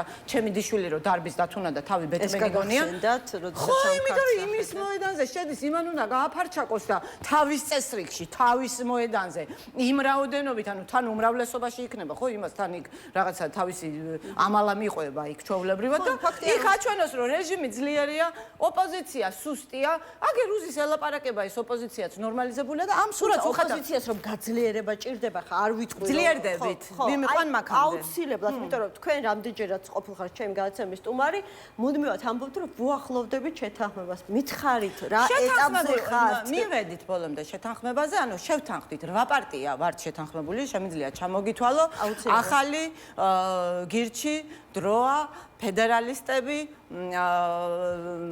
თავისუფლების მოედანი და ევსაქები ედპ და სტრატეგია ანუ 8 პარტია შევთანხმდით სტრატეგიაზე, გამარჯვების სტრატეგიაზე და ამ სტრატეგიის შესრულებისას თანამშრომლობის დემოკრატიულ წესებზე. იმიტომ რომ სულ არის ხოლმე პრობლემა იმაზე, რომ აი თავს გვესხმიან, აი ეს არის. ანუ თუ წესებს დავიცავთ ყველანი, ხო? ეს თავდასხმის საკითხი თავისთავად მოიხსნება და იქ ჩადებული გვაქვს ისეთი წესები, რომელსაც ყველანაირ თავდასხმას საფუძველი უნდა ნაციონალ მოძრაობასთან და ლელოსთან წესებზე შეთანხმება არა, ღია. ეს არ არის დახურული დოკუმენტი, ეს არ არის დროშის შემოსაზღვრული დოკუმენტი, ჩვენ გვეჩქარება უბრალოდ პროცესი უნდა დავძრათ. იმიტომ რომ აი ამ გეოპოლიტიკურ ვითარებაში ჩვენ თუ არ დავლაგდით და არ თქვით რა არის ჩვენი გამარჯვების სტრატეგია.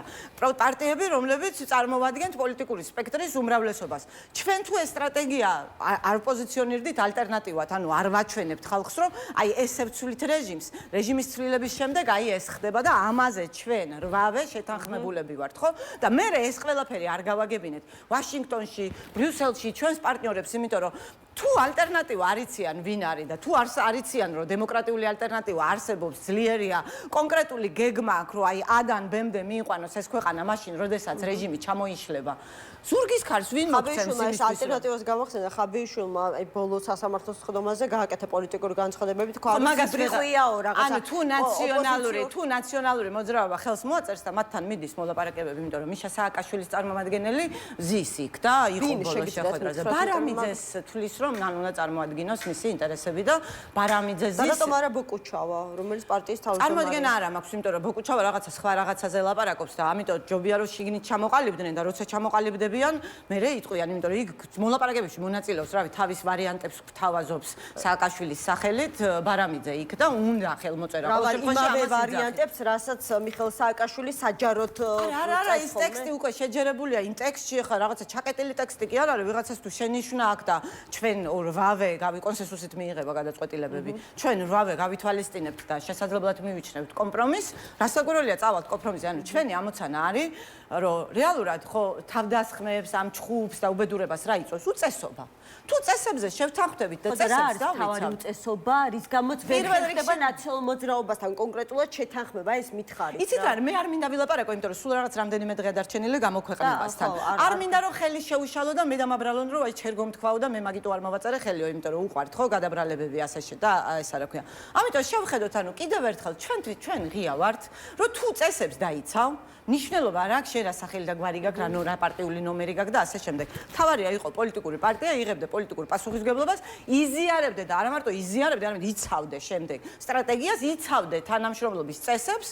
და თუ წესებს დაიცავდა, წესი ერთ მოიქცევი, თავსაც არავინ არ დაესხმება არავის. ხო, ანუ თქვენ როგორ ხედავთ აი მოლაპარაკების პროცესში ნაციონალური მოძრაობისთვის მნიშვნელოვანია აი ამ ერთობაში ყოფნა, იმიტომ რომ მოგვისმენია მათი განცხადებებიც, ხო? ისინი ერთობას სხვანაირად ხედავენ, სააკაშვილი უფრო თავის გარშემო ხედავს ამ ერთობას. ეს ვერ მოხდა უკვე, ხო?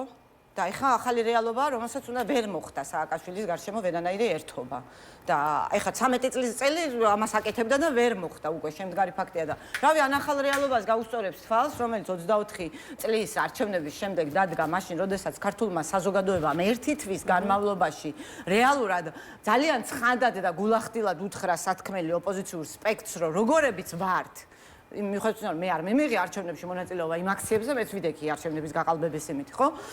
როგორებიც ვართ, ასეთებს ბრძოლაში არ მოყვება. ჩვენ გვჭირდება სისტემური გადატვირთვა და ჩვენ გვჭირდება ჯერ პირველ რიგში იმ შინაარსზე შეთანხმება, რომელსაც საზოგადოების ფართო ნაწილი იზიარებს და მე ამ შეთანხმებიდან გამომდინარე ერთობებს შეკრა, ანუ ქვემოდან ზემოთ პროცესის აწყობა გვჭირდება. ჯერ გვჭირდება გარკვევა იმაზე, რა გზაზე ვდგავართ ერთად, ანუ რა არის ის გზა, სადაც ფეხებს ვაბიჯებთ, ხო?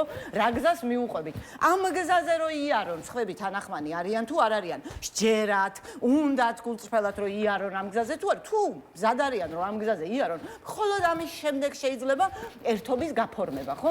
ამიტომ ჩვენ ეს ყველაფერი ძალიან ბუნებრივად პროტესტივით ავთენტურად მოხდა და ამიტომ აქვს ამ ყველაფერს ძალა, რასაც ჩვენ ახლა ვაკეთებთ, იმიტომ რომ როგორც პროტესტია ავთენტური და ქვემოდან ზემოთ და არავინ არ აორგანიზებს, დაახლოებით ასე გვიკარნახა პროტესტმა ჩვენ ის შინაარსი, რაზეც უნდა თანამშრომლა. ეს იყო რეჟიმის არაღიარება, თვითმმართველობის არჩევნების ბოიკოტი. და მან ვნახეთ, რომ როდესაც საკითხი გვაერთიანებს და არა პიროვნება, ან პარტია და ვიღაც არ წევლის, რომ ეხლა თუ არ გამიერთიანდები, მოღალატედ გამოგაცხადებ. ანუ ეგრე ხო საერთოდ არასოდეს არ გაგიერთიანდები, ხო? ცოლად გაყვები ვინმეს რო გიძახოს, რომ ეხლა ცოლად თუ არ გამომყვები, გამოგლანძღავ და მოღალატედ დამიძახებ. ესე არ ხდება, ხო? ანუ ეგეთი შანტაჟით ვერაფერს ვერ მიაღწევ. ანუ მაქსიმუმ ძალმომრეობით ვიღაც სუსტინების ყოფის ხალხი დაითრიო და სუსტინების ყოფის ხალხი ბრძოლაში არ გადგება, ხო? ეს მეორე. ანუ რეალურად არის მოხდა ეგრე მთელი ამ ხნის განმავლობაში რომ ჩვენ ბოიკოტზე როცა წინ შინაარსი იყო ძალიან კარგად გამოგვივიდა თანამშრომლობა ყოველგვარი რაღაცა დაძაბულობების და საჯარო ჩხუბების და ასე შემდეგ ანუ საჯარო კი არა შიდა ჩხუბიც არ მოგვწია ხა კამათი როგორ არ ყოფილა ჩხუბი ერთია მაგრამ ანუ მოღალატეების ძებნა ოპოზიციურ ფლანგზე აი ცოტა ხნის წინ თავისუფლების მოედანსაც და ლევან ცუცქიძეს და შემოუერთდება მოუწევს წესების დაცვა და თუ არ შემოუერთდება მე უკვე 8 ვალდებულად ჩავთვლით საჭიროდ თავს რომ დაუპირისპირდეთ ანუ ესე მოხდება მარტივად, იმიტომ რომ დემოკრატიული სპექტრი შევიკარით, დემოკრატიულ წესებზე შევთანხმდით, დემოკრატიული პარტიები ერთმანეთთან არ ორმობენ. ზუსტად ისე როგორც დემოკრატია შემოუერთდება, ამ საერთო დადგენილ წესების საფუძველზე ერთობას თუ თანხმობის დოკუმენტია. თანხმობის დოკუმენტია. თანხმობის დოკუმენტია. მაშინ მოუწევს იმ რეალობას გაუსწოროს თვალი, რომ რაღაცა აი ეს რვიანი გარკვეულ საკითხებში, როდესაც ამის საჭიროება დადგება, დაუპირისპირდება ნაციონალურ მოძრაობას. ხოდა თუ დოკუმენტის სულისკვეთებას, ანუ თუ ჩვენი თანხმობის სულისკვეთებას უპირისპირდება, ჩვენი თანხმობის გამარჯვება ამოცანა და ცხადია რომ დაუპირისპირდებით ყველას და ყველაფერს, ვინც აი ამ თანხმობას, რომელიც საქართველოს გადარჩენის გზად მიგვაჩნია, დაუპირისპირდება. ძალიან ანუ თვითონ შეთანხმება ძალიან კარგი დოკუმენტია, იმიტომ რომ რეალურად ამ დოკუმენტში შენ ვერ დაადებ ვერც ერთ მუხლს ან ვერც ერთ პუნქტს ხელს, რატო შეიძლება არ გინდოდეს იმისი შესრულება. თუ შენ იძახი რომ აი ამ პუნქტის გამო არ ვასრულებ, აღიარებით ჩვენებას იძლევი. რომ ესე იგი დემოკრატიული ძალა არ ახარ. ესე იგი დემოკრატიული პროცესის არ გჯერა. ესე იგი არც პროტესტის არ გჯერა. იმიტომ რომ სხვანაირად, ანუ ეგეთი ტექსტი არავის წინააღმდეგ ეს ტექსტი არ არის. ეს ტექსტი არის ქართულ ქარტიას, ქართული ქარტია იქნება, ანუ ქართულ ქარტიაზე უკვე შეთანხმებულები ვარ და ხელმეორედ რაზე ვაწეროთ ხელი, ანუ ქართული ქარტია საქართველოს მეხუთე პრეზიდენტის ქმედითი დოკუმენტი იქნება. ხო და აი ქმედითი დოკუმენტი იქნება ეს და ქართული ქარტიაც ზუსტად აქ გაცოცხლდება, იმიტომ რომ ძალიან მნიშვნელოვანი თანხმობები გვაქვს იქ მიღწეული, ხო?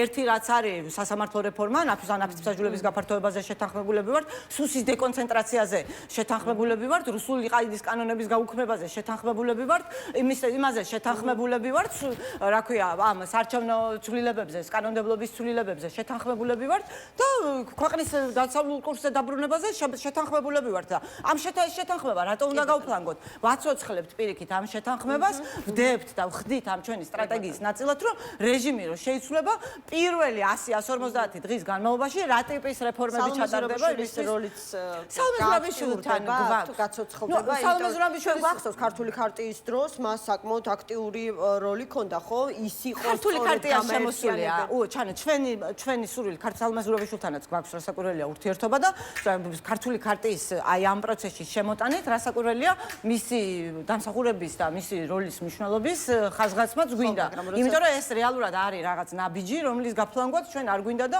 ანუ საკუთარი პარტიით ის ამ ერთობაში ვერ შემოვა. ამიტომ აი ძალიან საინტერესოა რა სტატუსით იქნება ქალბატონი სალომე. ის ისედაც ანუ ის ხო ჩვენ საერთაშორისო ფრონტზე წარმოგვადგენს. ის რომ ტრანზიცია ანუ ჩვენი ხედვა ეს არის ჯერ სხვა პარტიებთან შეთანხმებული, მაგრამ მე მგონია რომ სხვა პარტიებიც ესე ხედავენ. ტრანზიციის დროს მან უნდა უხელმძღვანელოს ქვეყანას და თავისუფალ არჩევნებამდე მან მიგვიყვანოს ხო? ის გადამავალი პერიოდი. ის იმიტომ რომ დაუშვა ჩამოიშალა სტატუსით.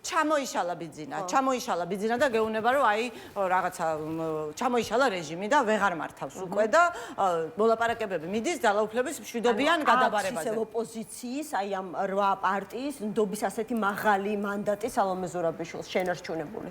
ნდობის მანდატი რა შუაში არის? ანუ თუ გარდამავალ პერიოდში ოპოზიციის ნდობის მანდატი რა შუაშია? ბოლო ლეგიტიმური ინსტიტუტია. ოპოზიციის ნდობა რა შუაში არის? ოპოზიციის ნდობა რასაკვირველია, მნიშვნელოვანია და ოპოზიციის ლეგიტიმაციის გარეშე ვერაფერი ვერ გამოვა, მაგრამ ამადა ეს არის ბოლო ლეგიტიმური ინსტიტუტი, რომელმაც მიიღო ქართველი ხალხისგან მანდატი. მე მისთვის ხმა არ მიმიცია.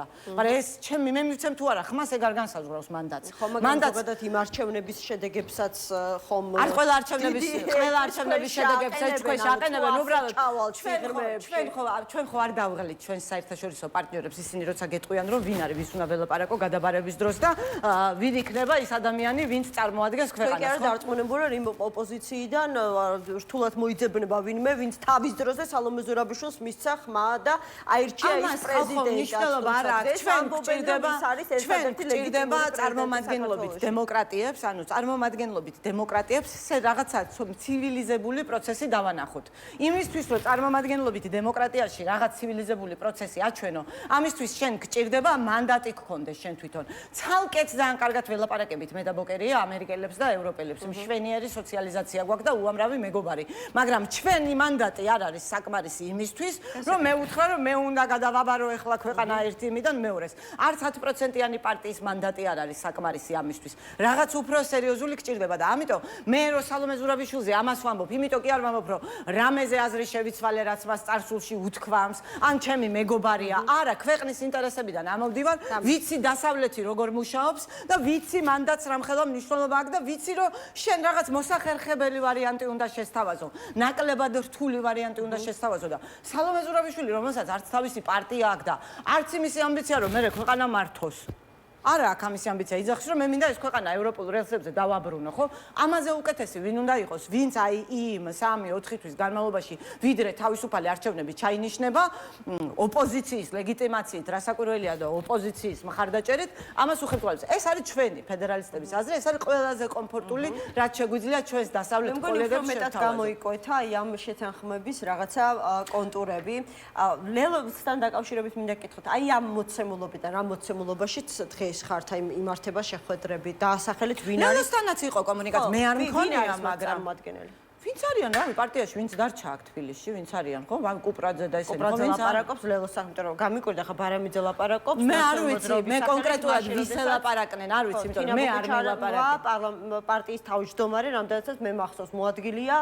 გავიგეთ, ამიტომ ეგეც უნდა და ესეც ხო არ არის დემოკრატიული, ხო, როცა არიცი შენ ვინ არის ლიდერი და ვის უნდა ელაპარაკო და ვინ ვის განასახიერებს, ხო და ეხლა საბოლოო ჯამში პროცესი თუ დაიძრა, ანუ ქარავანი თუ დავძარით და წავიდა და თქვათ ეს დოკუმენტმა მართლა კარგი დოკუმენტია, ანუ დღის შუქს თუ იხილავს, რამე განსაკუთრებული კი არ არის. უბრალოდ რაღაც წესებია რა, ისეთი რა თითქოს რაღაც თვალნათელი, რომელი უფრო რეალურია ნაციონალურ მოძრაობა შემოუერთდეს ამ თანხმობის დოკუმენტს თუ ლელო? ორივე შემოუერთდება ადრე თუ გვიან. მე გულისხმობ, აი როცა ეხლა არ შეთანხმება ვიცი რომელი შემოუერთდება, მაგრამ ადრე თუ გვიან ორივე შემოუერთდება, იმიტომ რომ სხვა პროცესი არ იარსებებს. ანუ სხვა ალტერნატიული გზა ეს იქნება მეინსტრიმ პროცესი, თუ ეს პროცესი გამოვიდა, ამაზე უკეთესი პროცესი ვერ იარსებებს, ეს პასუხობს ქართული ხალხის მოთხოვნას ზუსტად. დემოკრატიული ალტერნატივის შესახებ, რომელსაც ერთიანდება მთავარზე, მაგრამ ამავდროულად აქვს ბევრი ხელი, რომლითაც სხვადასხვა გემოვნების ამორჩევლად წვდება. ხო, არ ვიცი, ასე მოუწოდებდით თქვენც, რომ ბოიკოტი გამოეცხადებინათ ადგილობრივი არჩევნებისთვის, მაგრამ ნუ სხვა გადაწყვეტილება და მიიღეს. რო არ გამოუცხადება, ანუ უკეთესი არ იყო რომ დაეჯერებინათ, ეხლა ამ დღეში ხო არ იქნებოდნენ. და იგივე იქნება ახლაც ეხლა ბოიკოტი რა მიიღეს იმ თვითმმართველობის არჩევნებში შევარდნის შედეგად, ხო? არაფერი მარგინალიზაცია და ეხლა ეძებენ დებატებზე უნდა დავჯდე და რაღაცა კარგი, და ბოლოს უნდა გითხოთ, ქარავანი უნდა დაიძრას და ყველა საინტერესებს, აი შეთანხმება კარგია, რაღაცა თანამშრომლობა ერთიან პრინციპებზე, არ ვიცი, ხელმოწერით და დასტურება კარგია, მაგრამ ყველა საინტერესებს მოქმედება. აი იგივე ხაბეიშვილი გავიხსენე და ის ამბობდა, რომ სიბრიყვიაო რაღაცა, როცა ვამბობთ, რომ ხალხს სჭირდება ოპოზიციური ხელისუფლების ალტერნატივა, რეალურად არსებობს ასეთი ალტერნატივა და დემოკრატიული ძალები ვარ ჩვენ და ხაბეიშვილს აქვს უფლება, რომ დაარწმუნოს ხალხი და გაყვეს ხაბეიშვილს და შექმნას თავისი პარტია. ანუ რაც უნდა ისქნას ხაბეიშვილმა. ანუ ხაბეიშვილი იმდენად არის პრობლემა, რამდენადაც ნაციონალურ მოძრაობას განასახიერებს და ნაციონალური მოძრაობის წარმომადგენელი იქ გვიზის და რაღაცა ლაპარაკობს. მას არ აქვს ეს იდეები, არ გაუჟღერებია, რაზეც ხაბეიშვილი საუბრობს, რომ აიცი რა, როცა ორი ვარიანტია ვამბობს, ხო, როცა მძევლები ყავს ტერორისტებს აყვანილი, ან გადადიხარ შეტევას და იხსნი ამ მძევლებს, თუ რა თქმა უნდა, გაქვს გეგმა, ძალა და სტრატეგია სერიოზულად აი ამ სტრატეგოსის ბჭყალებში გეგმებს, რომლის შედეგადაც, რომლის აფერის და იმის რა ქვია, მე რამდენი აფერა უნდა დადგას. მიშას ციხიდან ფიზიკურად გამოხსნის აფერა ხო დადგა. მე 60 კაცი ციხეში ჩაყარა და აი რა უნდა ქნას კიდე ხაბეიშვილმა, რომ თქვენს ჟურნალისტებიც მიხვდეთ, რომ სათვალავში გასაწევი არ არის და მაღაზია არ მელაპარაკოთ.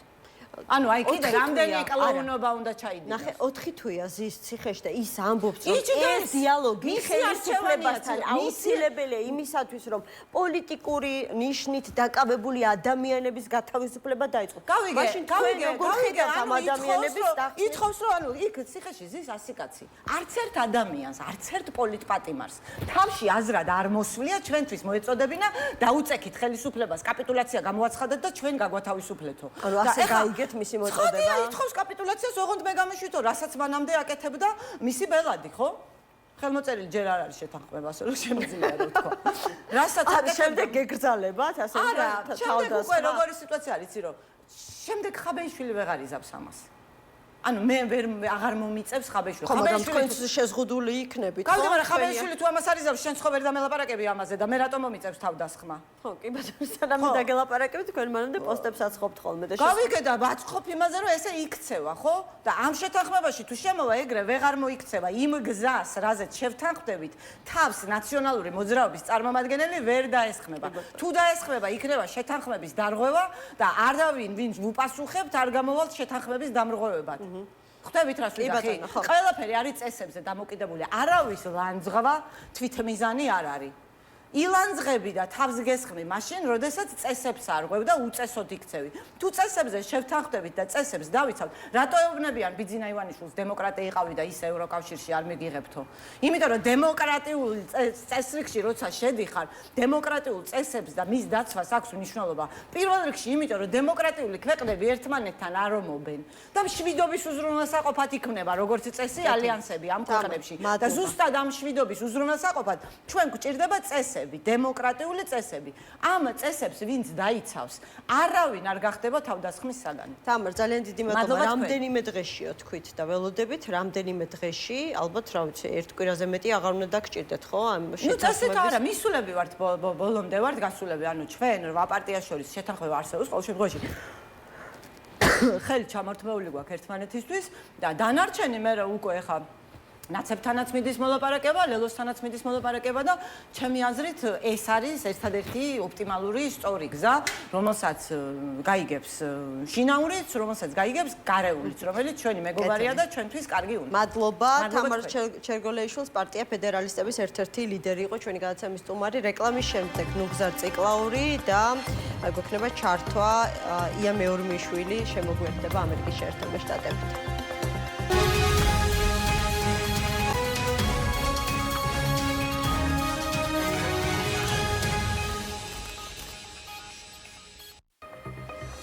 გადაცემა 360 გრადუსი დაბრუნდა ეთერში.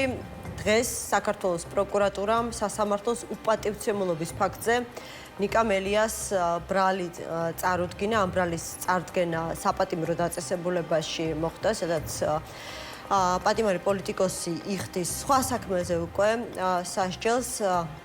აი ამ ბრალში ნათქვამია, რომ შინაგან საქმეთა სამინისტროს მიერ ჩატარებული გამოძიებით დადგინდა, რომ 2025 წლის 10 ნოემბერს თბილისის საქალაქო სასამართლოში გამართულ ადმინისტრაციულ სასამართლოს ხდომაზე ნიკა მელიამ სასამართლოს უპატივცემულობა ჩაიდინა, რაც მოსამართლის სიტყვიერი შეურაცხყოფით გამოიხატა.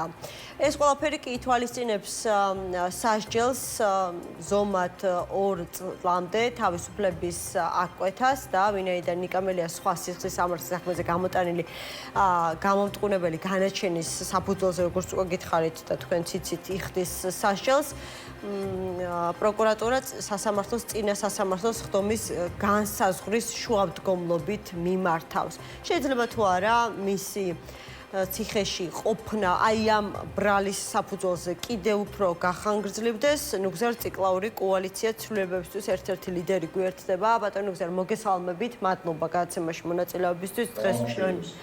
დღეს ჩვენ ვნახეთ, რომ ამ ბრალის წარდგენიდან ძალიან მოკლე ხანში კოალიციის წევრებმა გამართეთ, ასე ვთქვათ, ბრიფინგი და რაღაცა შეუპოვარი ბრძოლა, კიდევ ერთხელ ასე ვთქვათ, ბრძოლის გაგრძელება დაუანონსეთ ქართულ ოცნებას, მაგრამ გაქვთ თუ არა მოლოდინი, რომ შესაძლებელია ხელისუფლება ნიკა მელიასთან მიმართებით სწორედ აი ამ გზით წავიდეს და ადამიანი, რომელსაც მსჯილი აქვს, ხო, თუ არ ვწდები წელიწადი და 6 თვე 2 წლამდე დაახლოებით უკვე არსებულ დამდგარი განაჩენის მიხედვით, ახალი ბრალით კიდევ დაემატოს სასჯელის ზომა. მიზანი სწორედ ეს არის.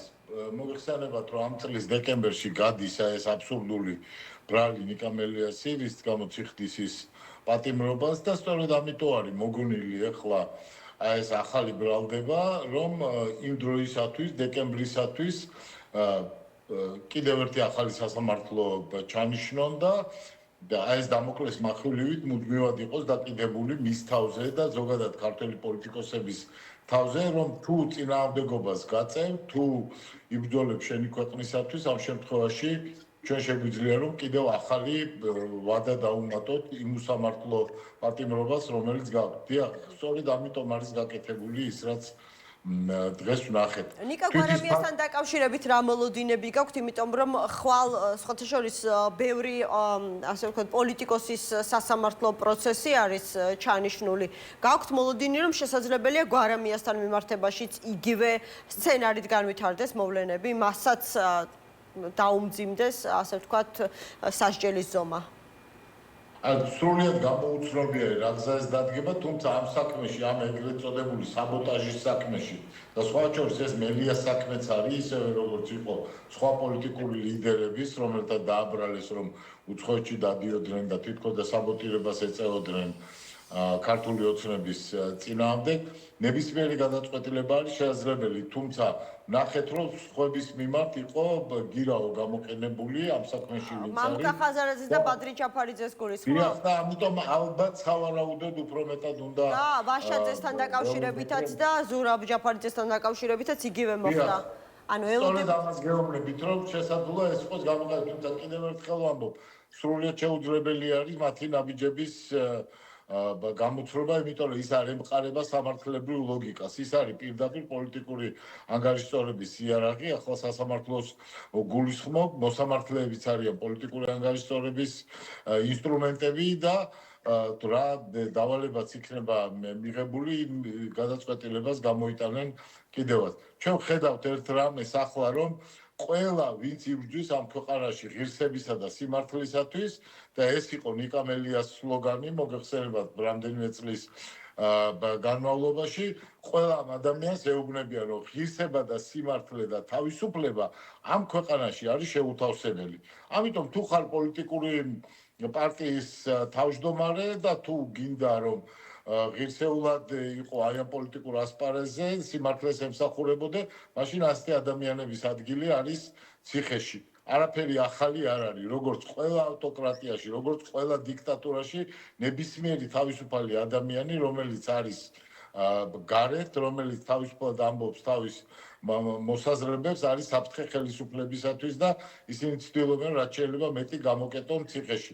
თუმცა ამავე დროს ხედავთ, რომ ამ ადამიანთა რიცხვი სულ უფრო და უფრო იზრდება და ყველა ციხეში ვერ ჩაკეტავ. მართალია, ყვარყვარეს ციხე ალბათ არის ყველაზე სწორი ლიტერატურული ალუზია ეხლა რაც შეიძლება გაგვახსენდეს პოლიკარპე კაკაბაძის იმ ცნობილი პიესიდან, ამას დაემსგავს ეხლა ქართული ოცნების მართლმსაჯულების სისტემა და ციხეები, სადაც სამართალს არავითარ მნიშვნელობა არ აქვს და ბოლოს გახსოვთ, ეს ყვარყვარეს ციხეც გასკდება და დამთავრდება კიდევაც ყველაფერი. აი ასეთი იქნება ჩემი აზრით ის ფინალური აკორდი, რომელიც ქართული ოცნების თავს გაისმენა. თუმცა აი თქვენ თქვით, რომ ძალიან რთულია ხელისუფლების შემდგომი ნაბიჯების პროგნოზირება, ისევე როგორც ალბათ ბევრს ვერ წარმოედგინა, რომ უკვე მიღებული გადაწყვეტილება თბილისის სახელმწიფო უნივერსიტეტსა და ტექნიკური უნივერსიტეტის გაერთიანების თაობაზე სწორედ აი ამ შედეგით დასრულდებოდა, რა შედეგიც დღეს მივიღებთ, ანუ გაერთიანება არ მოხდება, მაგრამ მოხდება გარდაქმნა.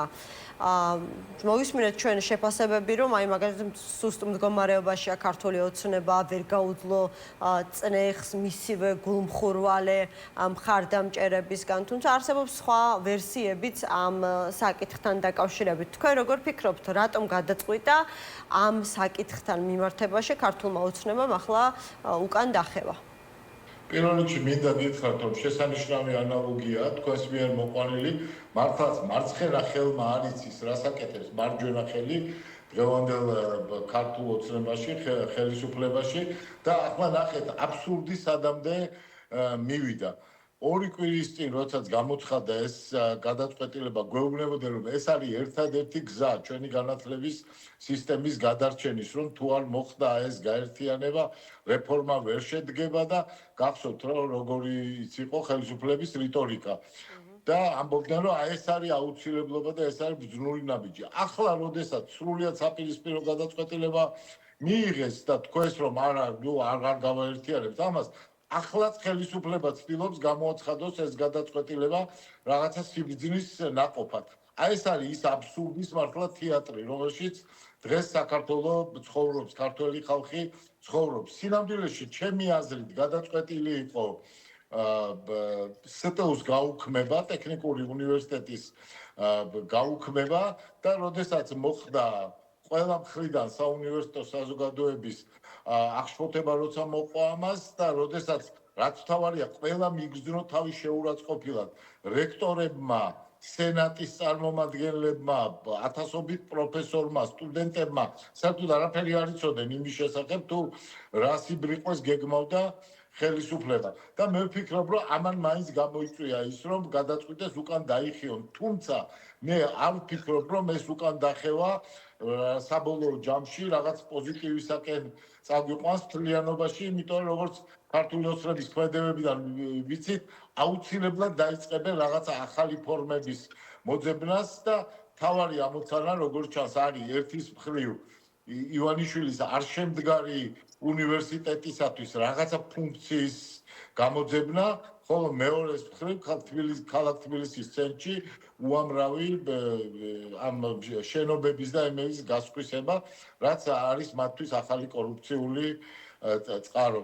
ასე რომ ვეთანხმებით ერთმანეთს იმაში, რომ ის რომ ერთ გადაწყვეტილებას თაობაზე გვეტყვიან დღეს, ეს სულაც არ ნიშნავს, რომ 5 დღეში ამის საპირისპირო გადაწყვეტილება არ იქნება მიღებული.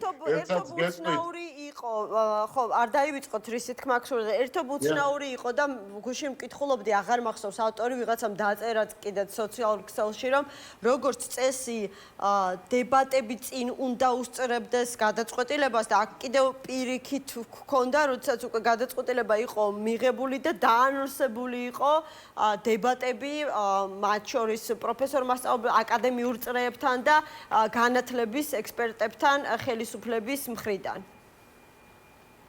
დიახ, რა თქმა უნდა, წინ უნდა უსწრებდეს გუშინდელი შეხვედრები ის შედეგებს რო უსმენდი, ყველა ამბობდა, რომ ეს არის პოლიტიკური გადაწყვეტილება, რომელიც არ შეიცვლება.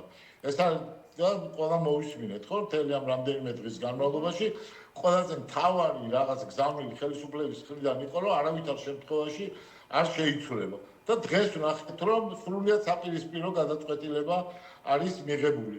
აი ეს მიუთითებს იმ თავგზავნებულობაზე, რომელიც არის დღეს ჩვენს ხელისუფლებაში და იმ გადაწყვეტილებებზე, რომელიც თუნდაც გამოიხატა აი ამ სურსათის ფასების შემცირებასთან დაკავშირებით. ხო, არნახული რამ მოხდა, როდესაც სუსეის სამხედროები შედიოდნენ სხვადასხვა მაღაზიებში და რაღაცას ცდილობდნენ, რომ აღმოეჩინათ თითქოს და საბოტაჟის და არ ვიცი, სიხარბის კვალი, ხო? და ამ შედეგად კი მივიღეთ ის, რომ ზარზეიმით გამოაცხადეს, რომ რაღაც 65 თეთრიანი კვერცხი გახდა 63.5 თეთრი. მე სასაცილო არის უბრალოდ იმდენად მოუქნელი არის, იმდენად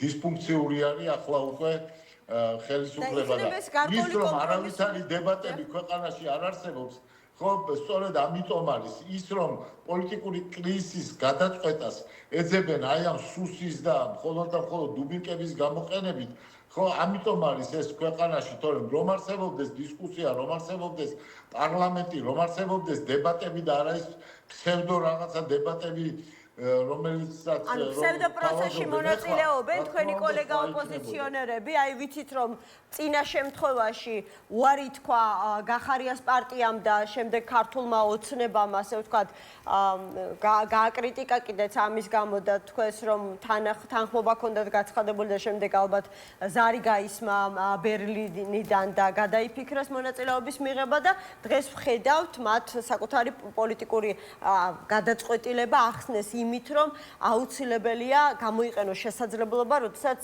გაქვს ირაკლი კობახიძისთვის პირში თქმის, ასე ვთქვათ, რესურსი.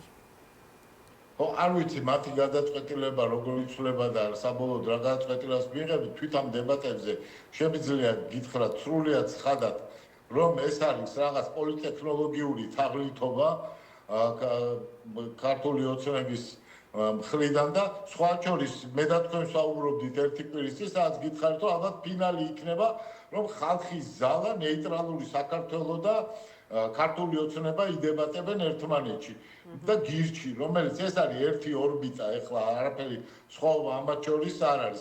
აი აქამდე მივიდა ეს დებატები და რა თქმა უნდა, როდესაც არ მიდიან თავისუფალ ტელევიზიებში, იგივე პალიტრა ნიუსზე, იგივე TV პირველზე, იგივე ფორმულაზე და მხოლოდ პროპაგანდისტულ მედიებს ირჩევენ, რომ წინასწარ შეთანხმებული ფორმატებით რაღაცას მიაღწიონ, ეს კარგად მეტყველებს იმაზე, რომ რაღაცას სუბლიმაციის სურვილი არის. მაგრამ არის არგუმენტი ასეთიც, რომ იცი რა, აუცილებლად აი მათ მოედანზეც, მათ საინფორმაციო ველზეც უნდა მათივე ამომრჩეველს ესაუბრო და თუ გაქვს ასე ვთქვათ, წყალგაუვალი არგუმენტები, მყარი პოზიციები, რატომ არ შეიძლება გადაარწმუნო კი და დაუმტკიცო მათივე ამომრჩეველს, რომ ამ შემთხვევაში თქვის ქართული ოცნება და ცდება. ჩემი აზრით, იმიტომ არ შეიძლება, რომ ქართულ ოცნებამ ყველაფერი გააკეთა, რომ პარლამენტი არ იყოს ქვეყანაში და იცით, რომ რაღაც ჩინურ თუ ჩრდილოკორეულ პარლამენტი არის ახლა ერთპარტიული, ყველაფერი გააკეთა ამისათვის, დაიჭირა და დღევანდელი გადაცემა ჩვენ გავხსენით იმითი, რომ ადამიანი დაიჭირეს, ვინ გატაცებული ადამიანი იმ დღეს ნიკა მელია გაიტაცეს 40-მა კაცმა გაიტაცა და იმას კი არ იძიებს არც ერთი მოსამართლე, არც ერთი საგამოძიებო სტრუქტურა. არამედ იძიებენ, რომ 5 თვის მერე თითქოს და მოსამართლე ქოჩქიანს გაახსენდა, რომ რაღაცა შეურაცხყოფა მიაყენა ნიკა მელიამ.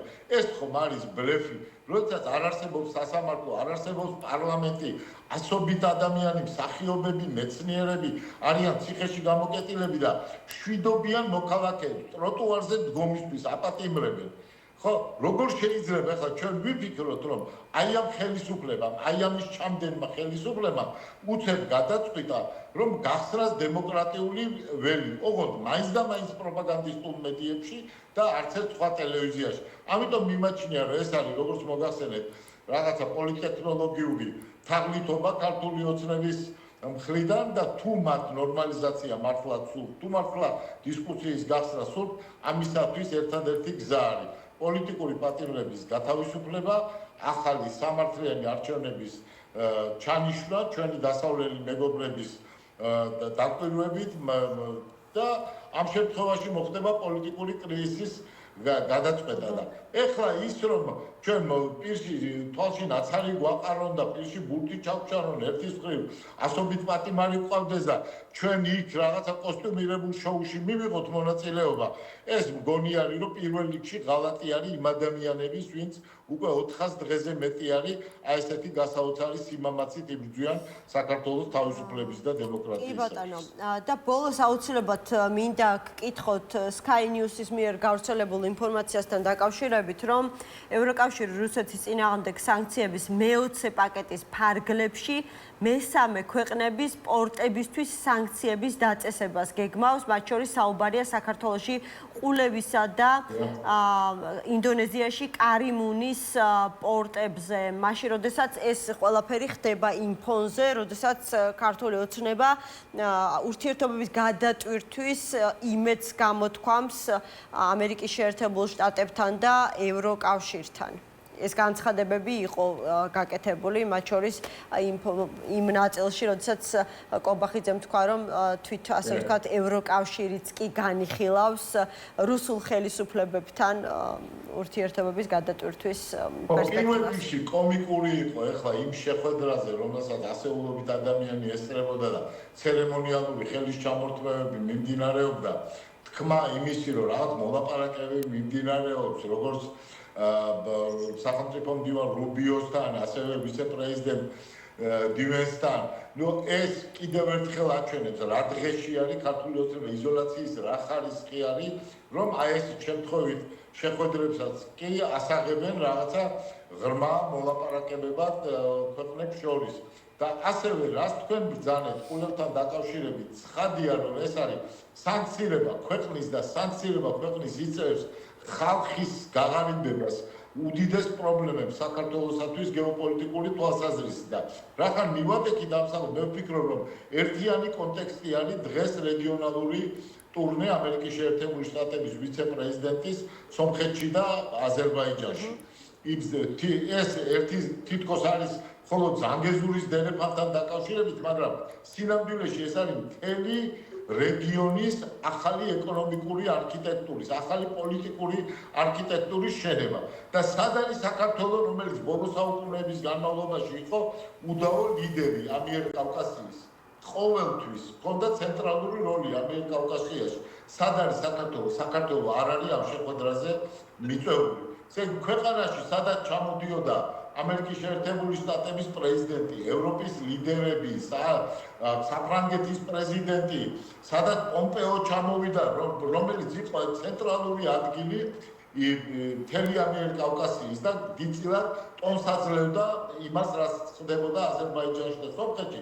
დღეს ეს ქვეყანა არის სრულიად იზოლირებული. სწორედ ამას ვამბობ, რომ თუ შენ მთელი შენი არსებით ასხივებ, რომ არ გინდა დემოკრატია, არ გინდა თავისუფლება, ყავს პოლიტიკური პატიმრები, აგერ დღეს ნიკა მელიარ რა წარმოუდგენელი ბრალით უბრალოდ დაიჭირეს იმისათვის, რომ დათრგუნონ ის მოძრაობა, რომელიც არის მასთან დაკავშირებული და ჩვენს კოალიციასთან დაკავშირებული. ცხადია, რომ როდესაც ასეთი ქვეყანა ხარ, შეუძლებელი არის, რომ გქონდეს იმედი, რომ თავისუფალი და დემოკრატიული სამყარო განგიხილავს საკუთარ ნაწილად.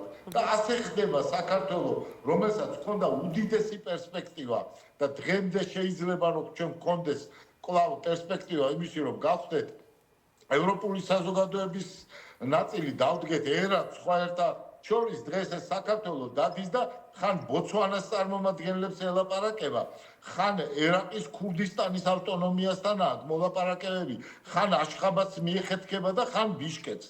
აი ეს არის ეს დილემა დღეს ახლა საქართველოს შეხვედრა უნგრეთის თავისუფალი სამყარო, ან კიდე ის სამყარო და ის ქვეყნები, რომელთანაც არც არანაირი ისტორიული კავშირი, კულტურული კავშირი ჩვენ არ გქონია.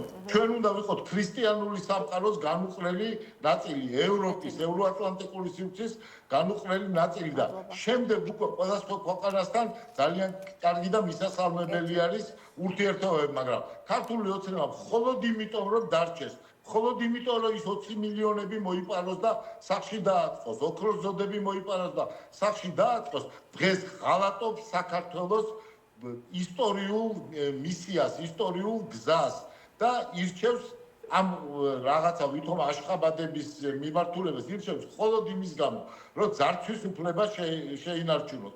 უკვე ხო ხედავთ, სისხლში და ნადავლში ცურავენ. ქართველი ხალხის გაღარიბების შედეგად სისხლში და ნადავლში ცურავენ. კორუმპირებულები არიან და ამიტომ არის, რომ ქვეყანას უკეტავენ განვითარების გზას და შესაბამისად მილიონობით ადამიანს უნტრევენ ბიოგრაფიას, უნტრევენ მომავალს, იმ ადამიანებს, რომლებიც დღესიბადებიან, ან ახალგაზრდები არიან, ან თუნდაც ჩვენ, რომელსაც გვინდა რომ ვიყოთ თავისუფალი სამყაროს ნაწილი და არა ბოცვანას და ერაყის ქურდისტანის რაღაცა ადეპტები ამ სამყაროში. მადლობა, ნუგზარ ციკლაურს უსმენთ კოალიცია ცვლილებებისთვის ერთ-ერთ ლიდერს. სომხეთსა და ამერიკის შეერთებულ შტატებს შორის ურთიერთობები დღეს უფრო მტკიცია, ვიდრე ოდესმე. ასეთი განცხადება გაკეთდა ერთობლივ ბრიფინგზე სომხეთში ნიკოლ ფაშინიანსა და ამერიკის ვიცე-პრეზიდენტს ჯეი-დი ვენს შორის გამართულ, ასე ვთქვათ, კონფერენციაზე. როგორც ცნობილია, ხვალ უკვე ამერიკის ვიცე-პრეზიდენტი გაემგზავრება აზერბაიჯანში და იქაც საკმაოდ მნიშვნელოვანი შეთანხმების გაფორმება არის დაგეგმილი. აი ამ მნიშვნელოვან შეთანხმებებს შორის ერთ-ერთი არის ამერიკასა და სომხეთს შორის ბირთვული ენერგიის მშვიდობიანი მიზნებისთვის გამოყენების შესახებ შეთანხმების გაფორმება. მათ შორის ამ ვიზიტის ფარგლებში დაგეგმილია მნიშვნელოვანი ეკონომიკური, სამხედრო და სავაჭრო შეთანხმებების მიღწევა. სად არის აი ამ სურათში საქართველო და რატომ არ გვაქვს ჩვენ არათუ აქტიური როლი ამ ვითარებაში, არამედ პასიურადაც კი არსად არ ფიგურირებთ. ია მეორმიშვილი Independence Avenues Medias დამფუძნებელია ჩვენთან ერთად. მოგესალმებით ია, მადლობა. გადაცემაში მონაწილეობისთვის. სწორედ აი ამ ტურნესთან დაკავშირებით, სამხრეთ კავკასიურ ტურნესთან დაკავშირებით მინდა გკითხოთ ხელისუფლებას, როდესაც ეკითხებიან, რატომ არ ვართ ჩვენ აი ამ მარშრუტში ჩასმული. მაშინ, როდესაც სხვა შემთხვევაში ალბათ ასეთი მნიშვნელოვანი ვიზიტების 90% სწორედ საქართველოში განხორციელდებოდა ან საქართველოდან დაიწყებოდა, ხელისუფლების პასუხი არის ასეთი, რომ ეს ტურნე კონკრეტული ორ ქვეყანას შორის სამშვიდობო შეთანხმების ფარგლებში მიმდინარეობს. ანუ არის თუ არა ეს პასუხი მისაღები, ან ნაწილობრივი მისაღები? საქართველო არის ამ ძალიან პატარა რეგიონის ნაწილი. ნებისმიერი სამშვიდობო მოლაპარაკება რეგიონისთვის წესით უნდა მოიცავდეს საქართველოსაც. ამასთან საქართველოს ძალიან აქტიური როლი ჰქონდა სულ 2 წლის წინ, როდესაც საქართველოს შუამდგომლობდა სომხეთსა და აზერბაიჯანს მაგალითად პატიმრების ტყვეების გაცვლის მიმართულებით. საქართველოს თბილისი იყო ყოველთვის რაღაცა ისეთი რგოლი, რომელიც ორივე მხარეს ელაპარაკებოდა და ძალიან მნიშვნელოვან როლს თამაშობდა, მათ შორის ირაკლი ღარიბაშვილის პრემიერობის დროსაც გახსოვთ ალბათ ეს თქვენ.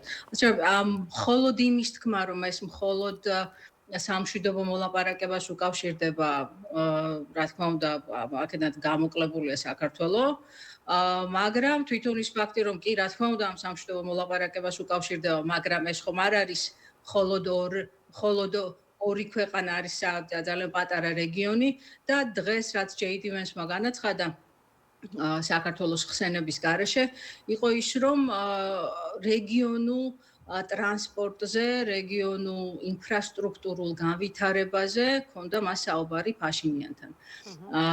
ანუ საქართველო არ არის ნახსენები, მაგრამ რა თქმა უნდა ამ კონტექსტში განუყოფელი ნაწილია ამ რეგიონის, გამომდინარე მის ცირიდან. ასე რომ კი, უკავშირდება სამშვიდობო მოლაპარაკებას, თუმცა ეს არ უნდა გამორიცხავდეს იმას, რომ საქართველოს ყოფილიყო ამის ნაწილი. კი ბატონო, ანუ დღევანდელი ასე ვთქვათ შეხვედრა, მიღწეული შეთანხმება, ზოგადად აი ასე ვთქვათ დაგეგმილი ვიზიტები ცხადყოფს, რომ საქართველოს გასაგები მიზეზების გამო ძალიან ბევრი შესაძლებლობა უკვე გაუშვა ხელიდან, მაგრამ მე მაინტერესებს როგორ ჩანს ეს ყველაფერი ამერიკის შეერთებული შტატებიდან, იმიტომ რომ თქვენ ძალიან ბევრ ისეთ ადამიანთან გაქვთ შეხვედრა, ვგულისხმობ სახელმწიფო წარმომადგენლებს, ვინც საქართველოს საკითხებით არის ამერიკის შეერთებულ შტატებში დაინტერესებული. გვაქვს თუ არა ჯერ კიდევ ხელიდან გაშვებულის არათუ დაბრუნების რაღაცნაირად გვაქვს თუ არა შესაძლებლობა ხელიდან გაშვებულ აი ამ შესაძლებლობებს რაღაცნაირად დავეწიოთ. გულისხმობ იმ განცხადებებს, რომელიც გაკეთდა მილანში ზამთრის ოლიმპიური თამაშების გახსნის აი ამ საზეიმო ცერემონიალის შემდეგ, როდესაც მიხეილ ყაველაშვილმა და საგარეო საქმეთა მინისტრმა თქვეს, რომ ძალიან თბილი შეხვედრები თუ გადალაპარაკება ჰქონდათ ერთის მხრივ მარკო რუბიოსთან და მეორეს მხრივ JD Vance-თან. აი ის რაც მათ თქვეს, რამდენად შესაძლებელია კონკრეტულ პოზიტიურ პროცესში აისახოს საომავლოდ? ძალიან ნორმალური და ბუნებრივი და ალბათ მოსალოდნელია ის, რომ მით უმეტეს ისეთ გარემოში, როგორიც ოლიმპიური თამაშებთან დაკავშირებული ესეთი მაღალი დონის შეხვედრა იყო, თუ შეხვედრები იყო ორგანიზებული, არ არის ეს გასაკვირი, რომ რა ვიცი, თავაზიანად ესალმებიან სახელმწიფოს ლიდერები ერთმანეთს, ხო? ეს საკმაოდ, რა ვიცი, მიღებულია, დარწმუნებული ვარ, ყველა ვისაც გადაეკვეთა იქნება ეს JD Vance თუ მარკო რუბიო, ყველასთან ძალიან თბილი და ესეთი კარგი დამოკიდებულება ჰქონდათ. ის გაუშვა თუ არა საქართველოს ხელიდან რაღაც შეერთებულ შტატებთან ურთიერთობის გაუმჯობესების შანსი მე არ მგონია ეს რომ გაშვებულია ხელიდან. ვფიქრობ რომ ჯერ ისევ მივყვებით იმ განცხადებას თუ იმ დამოკიდებულებას, რომელიც ჩარშავნახეთ მარკო რუბიოსგან, როდესაც მას შეკითხვა დაუშვეს ერთ-ერთი მოსმენის დროს კონკრეტულად საქართველოზე და მან თქვა, რომ საქართველოს მიმართ პოლიტიკის განხილვა მიმდითო შემუშავება მიმდინარეობს. ვფიქრობ, ეს ძალიან ნელი პროცესია და ასევე ალბათ რაღაცა ფორმით რეგიონსაც უკავშირდება. ასე რომ ის რომ შეიქმნება, თქვათ, როგორც მიხეილ ყაველაშვილმა თქვა, შეიქმნება სამუშაო ჯგუფი მარკო რუბიოს სიტყვებით უნდა დაველოდოთ და ვნახოთ, თუმცა არ იქნება არანაირად გასაკვირი და გამოსარიცხი ის, რომ ასეთი ჯგუფი შეიქმნას და შეერთებული შტატებიდან რაღაცა ფორმის ჩართულობა დავინახოთ საქართველოს მიმართ. მე ყოველ შემთხვევაში ამის მოლოდინი მაქვს. იქნებ სწორედ ამ მიზეზით შეიძლება აიხსნას ეს მეგობარი აქტის არ მიღება. ჰელსინკის კომისიაში საქართველოსთან დაკავშირებული დებატები ერთხელ უკვე გადაიდო და ახლა დაანონსებულია, რომ ზეგ შედგება. შესაძლებელია ეს ყველაფერი ერთმანეთთან კავშირში იყოს, რომ კიდევ უფრო მეტი ნეგატივი არ დაგროვდეს ორ ქვეყანას შორის ურთიერთობებში. ვფიქრობ, ეს განსხვავებული პროცესებია.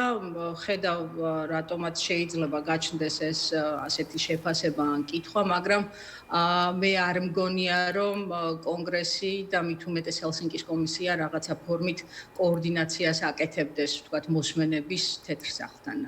უბრალოდ ისინი ალბათ გამოძახილს ეხმაურებიან უფრო მეტად, ვიდრე რაღაც კოორდინაციას აწარმოებენ თეთრ სახლთან. არ მგონია, რომ ეს ერთმანეთთან იყოს დაკავშირებული, ის რომ გადაიდო მოსმენა საკმაოდ ხშირად ხდება, ასე რომ მოსმენა გადაიდო შეიძლება რაღაცა უფრო მნიშვნელოვანი ხდებოდა,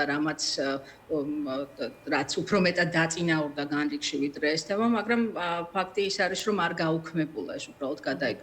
ამასთან სხვათა შორის ვაშინგტონში ძალიან ცუდი ამინდები იყო და რამდენიმე დღის განმავლობაში ფაქტიურად სატრანსპორტო მოძრაობა შეფერხებული იყო მნიშვნელოვნად, ბევრი რაღაცა გაუქმდა მაშინ. რაც ეჭქვეშ დააყენა, არ მახსოვს, მე მგონი შალვა პაპუაშვილი იყო, რომელმაც თქვა, რომ ასე ვთქვათ, მისი ამინდის პროგნოზი მშვენიერ დარს აჩვენებდა და არ იყო ისეთი რთული პირობები მეტეოროლოგიური, რომლის გამოც შეიძლებოდა ასეთი ღონისძიება გადადებულიყო. ну, როგორც წესი აქ ტრადიციულად ესე უსაფრთხოების მიზნით მხოლოდ ამინდთან არ არის დაკავშირებული ასევე რამდენად გაწმენდილია გზები, რამდენად შეიძლება თქვა ქუჩებში მანქანის გაჩერება თოვლის გამო, ბევრი სხვადასხვა ფაქტორია ამინდის მიღმარის გამოც, როგორც წესი, თქვა 2-3 სანტიმეტრზე მეტი თოვლით მოდის, სკოლებიც კი იხურება იმ დღეს, ან უფრო გვიან გამოდიან, შედიან ბავშვების სკოლაში, სწორედ უსაფრთხოების გამო. დამაიმედებელია თქვენგან იმის მოსმენა, რომ ჯერ კიდევ არსებობს საქართველოს-ამერიკას შორის ურთიერთობების გადატვირთვის, სტრატეგიული პარტნიორობის აღდგენის რესურსი, თუმცა ევროკავშირის გადაწყვეტილება, რომ რუსეთის წინააღმდეგ სანქციების მე-20 პაკეტში მესამე ქვეყნის სპორტებისთვის დააწესოს სანქციები და მათ შორის შესაძლებელია მოხდეს საქართველოში ყულევის ტერმინალი, ასეთი გადაწყვეტილებები რამდენად შეუწყობს ხელს დასავლელ პარტნიორებთან ურთიერთობის სტაბილიზაციას? ხელს არ შეუწყობს ალბათ, თუმცა არის გამოსავალი მაგედან, რაც იქნება ის, რომ უბრალოდ შეწყდეს ასეთი, ვთქვათ, დასანქცირებული ნედლეულის იქნება, ეს ნავთობი იქნება თუ რამე სხვა, ამისი მიმოქცევის ხელშეწყობა, ეს არის გამოსავალი აქედან. პარასკევს პრეზიდენტმა ტრამპმა ხელი მოაწერა აღმასრულებელ ბრძანებას, რომელიც სათაური დაახლოებით ასე ჟღერს, რომ შეერთებული შტატების ნაბიჯები რუსეთის ფედერაციის მთავრობიდან მომავალი საფრთხეების წინააღმდეგ. ამაში საუბარი ამ განცხადებაში უშუალოდ საუბარი რუსეთზე არ არის, თუმცა ის აქცენტს აკეთებს შეერთებული შტატების მხრიდან ინდოეთზე ტარიფების მოხსნაზე, ანუ 25%-ით შეუმცირდა ინდოეთის ტარიფები იმის გამო, რომ რუსულ ნავთობს არ ყიდულობს. ამ აღარ იყიდის და ეს იქნება ვენესუელელი თუ ვენესუელიდან წამოსული ნავთობი, ან შეერთებული შტატების ნავთობი. ამ აღმასრულებელ ბრძანებაში პრეზიდენტი ასევე იტოვებს უფლებას, რომ ნებისმიერი ქვეყანა, პრეზიდენტის პრეროგატივა იქნება ის, რომ ნებისმიერ ქვეყანასთან აწარმოოს, გააგრძელოს ურთიერთობები, ან სავაჭრო მოლაპარაკებები აწარმოოს, გამომდინარე სწორედ ამ აღმასრულებელი ბრძანებიდან. ანუ იქ რამდენად მოეხმარს ქვეყანა რუსეთიდან წამოსულ ნავთობს ან ხმანეთლებს. ასე რომ ძალიან საინტერესო იყო ეს როგორც სათაური ამ ბრძანების, ასევე ის რა უფლებას აძლევს ეს ბრძანება პრეზიდენტს და ვფიქრობ, რომ ეს კვლევის საკითხი შესაძლოა ასევე თუ მიაქცია სახელმწიფო დეპარტამენტმა ხაზინამ ყურადღება, შესაძლოა ასევე იყოს ამ ბრძანების ქვეშ განხილვის თემა. კეთილი, ძალიან დიდი მადლობა გადაცემაში მონაწილეობისთვის. ია მეორმიშვილი, Independence Avenue Medias დამფუძნებელი და რადგან ახლა ვფიქრობ რაც თქვით, ანუ შესაძლებელია იგივე სანქციების რეაქცია მოყვეს ამერიკის შეერთებული შტატებიდან? მე ვამბობ იმას, რაც შეერთებული შტატების ადმინისტრაციამ გააჟღერა. როგორ ამოქმედდება ეს, რა თქმა უნდა, ამას უნდა დავალოდოთ და ვნახოთ. თუმცა ადმინისტრაციას ძალიან ისეთი მკაფიო პოზიცია აქვს იმაზე, რომ რუსული ნავთობისა და განსაკუთრებით ჩრდილოვანი ფლოტის მიერ გადაზიდული ნავთობის წინააღმდეგ ნაბიჯები გადადგას. უნდა დავალოდოთ და ვნახოთ ამას რამდენად ფართო იქნება ეს. ერთი, რასაც დავამატები, განსაკუთრებით ჯეიდი ვენსის სომხეთში ვიზიტიდან მის მიერ გაკეთებული საკმაოდ მნიშვნელოვანი განცხადებები გააკეთა. ის რა თქმა უნდა იყო პირველი ვიცე-პრეზიდენტი შეერთებული შტატების, რომელიც სომხეთში ჩავიდა. ძალიან დიდი ინვესტიციების და თანაწარმოების თუ ურთიერთ სარგებლის მომტანი ხელშეკრულებები დაიდო შეერთებულ შტატებსა და სომხეთს შორის. ჯეიდი ვენსმა ილაპარაკა სტრატეგიული პარტნიორობის დაწინაურებაზე და წინ წაწევაზე უფრო მეტად.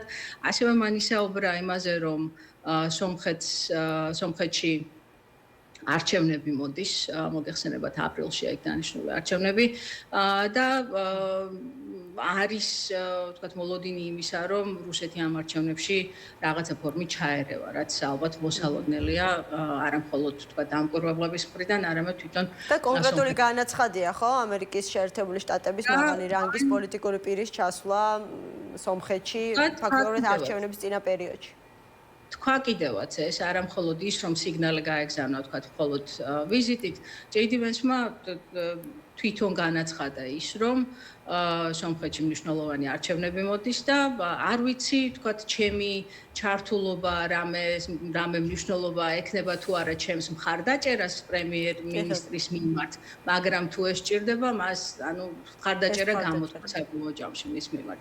და ასევე კიდევ ერთი სულ ბოლო მნიშვნელოვანი ვიზიტიდან ჯეიდი ვენსმა თქვა, რომ სომხეთისა და შეერთებული შტატების ურთიერთობები წინაურდება იმის გამო, რომ ფაშინიანს და ტრამპს კარგი ურთიერთობა აქვთ, რომ სომხეთს კარგი ურთიერთობა აქვს შეერთებულ შტატებთან. ვფიქრობ, ეს საქართველოს კონტექსტში ალბათ ხაზგასასმელი და მნიშვნელოვანია, გამომდინარე იქიდან, რომ სტრატეგიული პარტნიორობის შეჩერება ერთ-ერთი მიზეზი, რამდენიმე იყო იქ ჩამოთვლილი, თუმცა ერთ-ერთი იყო ის, რომ საქართველოში ანტიამერიკული სენტიმენტები იზრდება. ასე რომ ამ მიმართულებითაც საკმაოდ საყურადღებო იყო მისი მოსმენა. მადლობა, ია, კიდევ ერთხელ ია მეორმიშვილი, Independence Avenue Medias დამფუძნებელი იყო ჩვენთან ერთად. სულს იყო ამ დროისთვის. გადაცემა 360 გრადუსი ეთერში დაბრუნდება ოთხშაბათს. მე და თქვენ ხვალად შევხვდებით ერთმანეთს პალიტრო ნიუსის ეთერში 13 საათზე გადაცემაში საქმე.